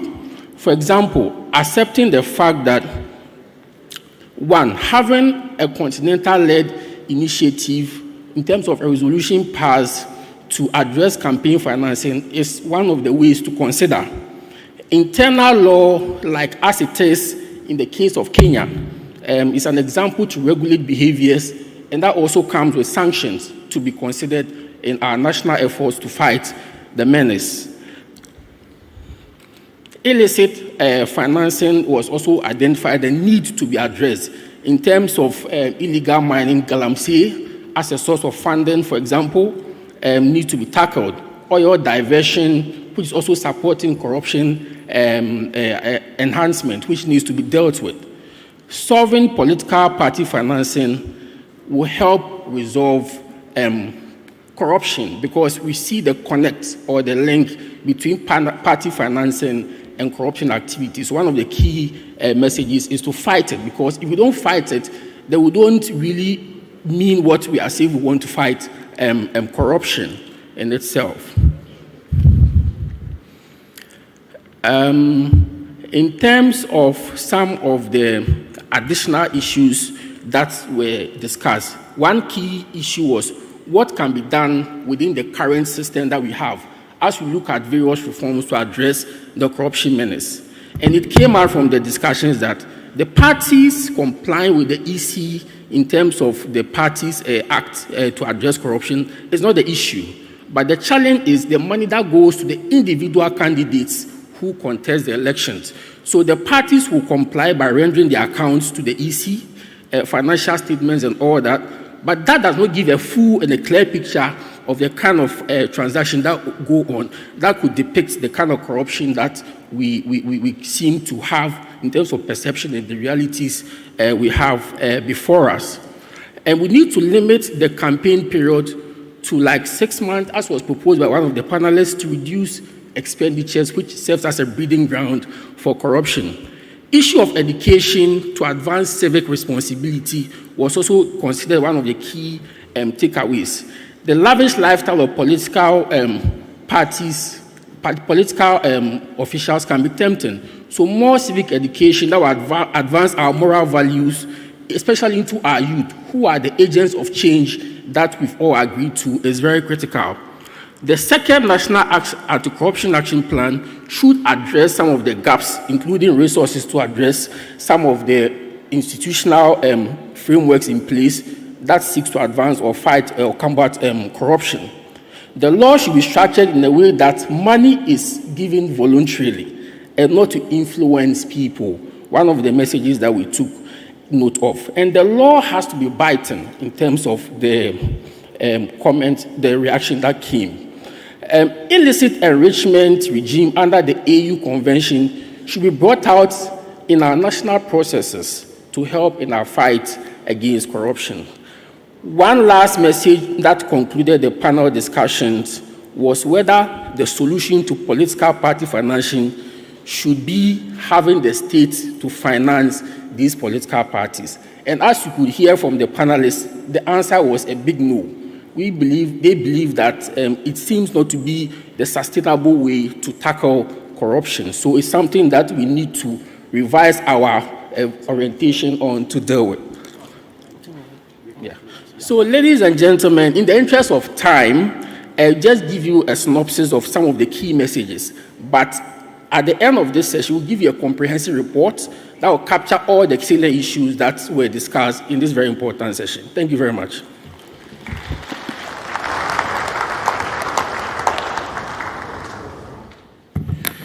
Please, a round of applause for them again. That's not an easy job to do. And I know that exhaustion is setting in. Of course, you're only human. So we are coming to the last, perhaps the last but one thing to be done. So please be patient. We're going to take some reflections from the Executive Director of Transparency International, Ghana, Mary Awalana Ada. When she's done, we'll have Professor Francis Dodu, whose office is the fulcrum behind this, to give us some remarks and close us. Please, a round of applause for Mary Ada.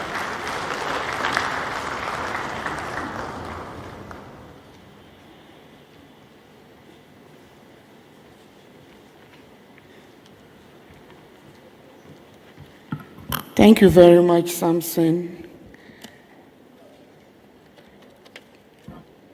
The special advisor to the President on anti-corruption, please do permit me to stand on existing protocols to share a few reflections from the AUABC and the AUA's African Union's Convention on Combating and Preventing Corruption, the AUCPCC, and also other protocols from a civil society point of view. Good afternoon to you all, and please do permit me a few minutes of the time remaining. Corruption remains a colossal challenge to Ghana's development, according to recent estimates. Ghana loses over $3 billion annually, and this is equivalent to the 2023-2024 overseas or the ODAs that come into the country. And this is shown in evidence by many of the researches we have done, and also the GIPC. Earlier it was mentioned by the Excellency the Vice President as well. Transparency International CPI continues to show again that the fight against corruption is one we are not winning. We dropped consistently for a period of 4 years, and last year, 2024, we dropped again by 1 point. So in 2024, we are 42 over 100, and we say that is not a good picture to paint. The Afrobarometer also does a good summary of this through the run 10-2024, which echoes the consensus of Transparency International, which spoke to the fact that 63% of the citizenry thought that corruption had increased significantly in the past year. This alarming rate of citizens' perception showed that this happens in many institutions, including the presidency, tax officials, MPs, and the service delivery institutions as well. So looking at the legislative, one of our calls then, if we have this challenge, what do we do to change the situation? We are very excited that there is a constitutional review process happening, and equally important is the review mission that is in Ghana. So we take this opportunity to talk about some of the things we believe can be done to augment the situation, if not ameliorate it totally. So civil society-led advocacy has done a lot of things we've talked about. We met with the team to talk about this. We've done, our contributions have been around legislative reforms. I'm not talking about just Transparency International in this case, all of us together. We've been involved in most of the anti-corruption governance-related legislations that have shaped the course of the fight against corruption in Ghana. We've been involved in several policy advocacy and public engagement campaigns as stipulated in NACAP 1, which was implemented over a 10-year period. Listening to everyone here, I sat reflecting. So did we go or did we come? If we have implemented a policy or a framework for 10 years, and we are still talking about the lack of education and that people are not aware, what is it that we haven't done right? What is it that we need to do more of to ensure that we get the citizens to understand the message that we need to fight corruption or promote the ethos of anti-corruption even more vigorously? We've been involved in a lot of institutional collaborations as civil society because we believe that we complement the state. We are not there to only be adversaries to the state in this fight. And then the media, we do a lot of research as well. But these have not aided us in getting where we are to the promised land. We have some outstanding, as I mentioned earlier, issues we want to bring to attention. And in this one is the fact that we need to have corruption well defined. This has come up in the presentation of the AUCPCC. In Article 4, we talk about what corruption should look like: solicitation, diversion of property, abuse of office, trading in influence, illicit enrichment, money laundering, which is a predicate offense, and then concealment of property resulting from corruption. We believe that the definition is limiting, and our advocacy is that going forward we need to be able to look again at the Criminal Offences Act, which talks about bribery in sections 239 to 246.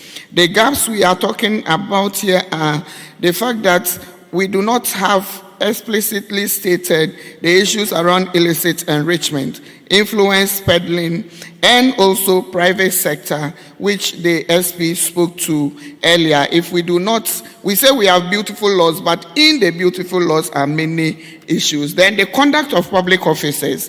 Believe you me, we have had codes of conduct regulating public office behavior. I saw Dr. Prof. Agridako is here. I saw him earlier. And if he will tell you the civil service has a code, the public service has a code, SHRAG has the model code. It is not the issue of codes. When issues around conflict of interest are not criminalized, public officers would get away with behaviors that are complicit in that area. So the lack of a dedicated law that speaks to the fact of everybody here, the consensus was that we are a people who give gifts, but we need to regulate and criminalize which gifts are acceptable, which are not. We are a people who are very friendly, and so we should not use friendliness in public office. Public office has rules, and we should see that we are doing so. So civil society is recommending that the Conduct of Public Officers Bill, which was promoted by SHRAG in 2013, should, as a matter of agency, be passed into law. And as Her Excellency the Vice President promised, we would want to be engaged in these processes to ensure we have a law that is robust, a law that speaks to all the best practice examples, including the accountability, the expansibility, issues around verifiability. Those are issues that civil society wants to see. And I must again disagree with the SP when he says he would disappoint us. He knew he was talking to some of us, that we want a law that also speaks to publication. And this is not new. The PNDC law, which was cancelled to have the current legislation, had the issues around publication therein. We are not saying you should give us what you have. We can have SHRAG or the audit service take the information, but we also need to have that you are publicizing all your properties for it's public service. We shouldn't have secrets within there. Again, we are talking about the Witness Protection Act. The Witness Protection Act, which was passed in 2018, as a state, I believe we have not done well in not ensuring that all the beautiful things in that act have not been implemented. Outstanding is the fact that we need the agency to ensure that we implement, and then the LI. So our call is that even as we did a review of the African Union Convention on the article, we realize that we are not in full compliance, and as a state we need to do better. We have gone beyond citing best practices from Uganda and Kenya. I think in West Africa we should be the shining light. So we call on the state to take this, and civil society commits to do so. Our Whistleblower Act as well, Act 2006 Act 720, also has an outstanding issue of compensation to whistleblowers. If we do not set up the compensation regime, it does not motivate. Even for some of us, we have small reporting platforms. We try as much as possible to see that. Admittedly, we know that in the institutions that provide services, they have people who report and they give them some sort of compensation. So the state has no business not putting that in place. And we live in a dispensation that should have that happen. Again, independent resourcing is one of the, when you take the Article 5 of the AUCPCC, the institutional frameworks that are supposed to be provided, we believe that our institutions should be independent, our institutions should be provided the needed resources, our institutions should, as a matter of fact, be seen to be independent and not being strings being drawn from the back. Political party financing, Article 10. In there we say that the state needs to do more, and I don't want to belabor the discussion that went on this morning. I would want to conclude by saying that we need to do a lot more than we have done. I've done a lot of work here, but in the interest of time, let me say that civil society is committed to this fight. Civil society is ready to collaborate with government. Civil society is also even more ready now than ever to tackle those who want to drain the resources of this state, those who want to take advantage of the gaps that I have mentioned, and those who are not patriots. We are patriots. We stand for the truth, and we will promote ethics. We will continue to promote integrity. Thank you very much. We hope you all come along with us in this fight. Thank you. Thank you.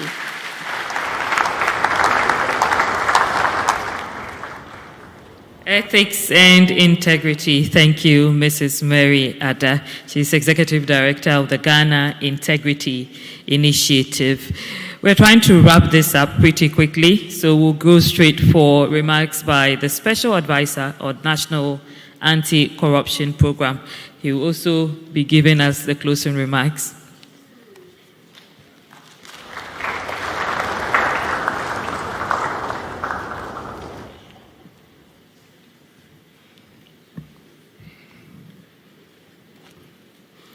Good afternoon, ladies and gentlemen. I want to stand on the protocols that have preceded me. It's a distinct honor to be with you today. It really is. And it has been a pleasure to have had the opportunity to be involved in the last 4 days of review by the African Union Advisory Board Against Corruption, AUABC as they are known. I really do look forward to receiving their report soon. I think it'll give us a good first step in essentially trying to reshape Ghana's anti-corruption architecture. I salute you, members of the AUABC board. Thank you for the work you've done in Ghana. Thank you.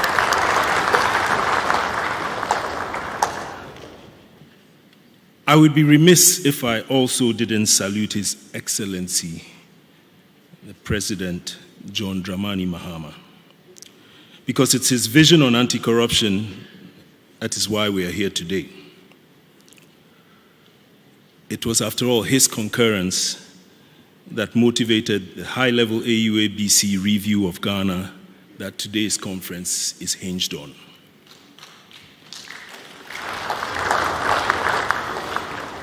And it is on the back of the President's commitment that he made the appointments in our office.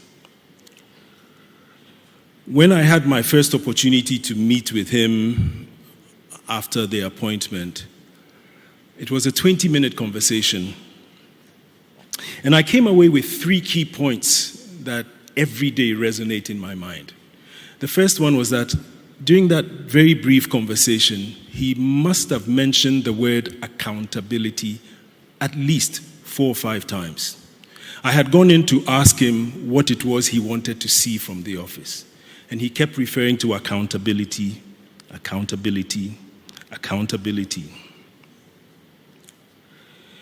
He also made it very clear to me that his interest wasn't just in holding the last government accountable. He wanted everyone to be accountable for their actions and inactions, including those of us who are his appointees. And the third thing that resonates with me from that conversation is that it seemed as though he understood that this was a legacy term he was in. He made reference to the fact that I believe he made the same point to the AUABC board, that he wasn't going to be standing for re-election anymore.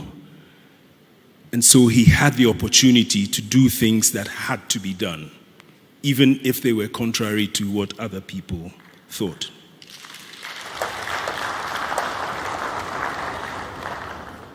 Today is the 150th day anniversary of the start of his second coming. And I'm proud to be associated with the work that has been done so far in this field of anti-corruption. In our office, we fashioned out what I think is a living instrument with respect to what our tasks are. Our goal is simply to support the existing infrastructure that exists in the hope of achieving the dreams of every Ghanaian on anti-corruption. Her Excellency, the Vice President, referred to the 5 mandates that we have taken on. And so I won't go into too much detail, but I will touch on what they, in a sense, comprise so that hopefully everyone will get a better sense of what they mean. The first one is to support the existing anti-corruption institutions and facilitate collaborations between them. And so we have started, and we are talking to the various anti-corruption agencies and the institutions that have some remit in that field also. The second one is to work with the Office of the Chief of Staff, as well as with SIGA, to ensure that there's accountability amongst the appointees of the President. The third is, where possible, to support in the evolution of policies and legislation that will aid the fight against corruption. And one that has been very interesting to hear come up today from about at least 2 or 3 speakers has been the one on unexplained wealth. It's such a significant factor in determining whether we go this way or that way. The fourth mandate that we've taken on is providing assurance to both our domestic and our international constituencies. So with respect to the domestic constituency, Ghanaians at large, we have already received a number of complaints about this or that that's happening here or there across the country. And we've just returned from some time in the Western region and in the Volta region because we received a letter from one of the organizations that's here, I won't mention your name, asking us questions about certain projects that emanated from the Office of the President a few years ago. And because we didn't receive anything in the handing over notes that we got, we essentially made trips to the Western and the Volta regions, and we've come back, and the next step is now to meet with that organization to try and figure out the way forward to how we fashion a direction from the complaints that they made. With respect to the international constituency, that's the ambassadors, the international organizations that are in our country, we've met with some of them, we've met with them collectively as a group, and the whole inclination is to have regular meetings with them so they can tell us their concerns as well as also give us their views on how they see us. And hopefully, if they have questions, we can also try to sort of respond to them. So this particular role from where I sit is an assurance role that we want to serve to both Ghanaians and to a foreign community that's associated with Ghana. Not unrelated to that, we all heard the President in his State of the Nation address make reference to the fact that Oral had been quite successful and he wanted it to continue at the presidency. And what that has meant is that it's looking like it will land on our laps in my office. And so we're trying to figure out the architecture of being able to support that. If I may delve a little bit into Oral, it's really interesting because during the group discussion that our colleagues gave us up here, it was very clear that there was a question about whether Ghanaians thought reporting to our traditional institutions was effective. And when I look at the extent to which oral was in place, 7.5 weeks, the committee that was oral, and the fact that they received over 2,400 complaints, it shores up for me the question about whether these people who made these complaints to oral couldn't have made them to the traditional sources. And it raises this question that was discussed earlier about whether maybe Ghanaians are afraid about the ramifications that may come when you report bad behavior of a powerful Ghanaian. So, for what it's worth, we are trying to, in our office, look to see the extent to which we can keep that kind of a post box open for Ghanaians to make their complaints.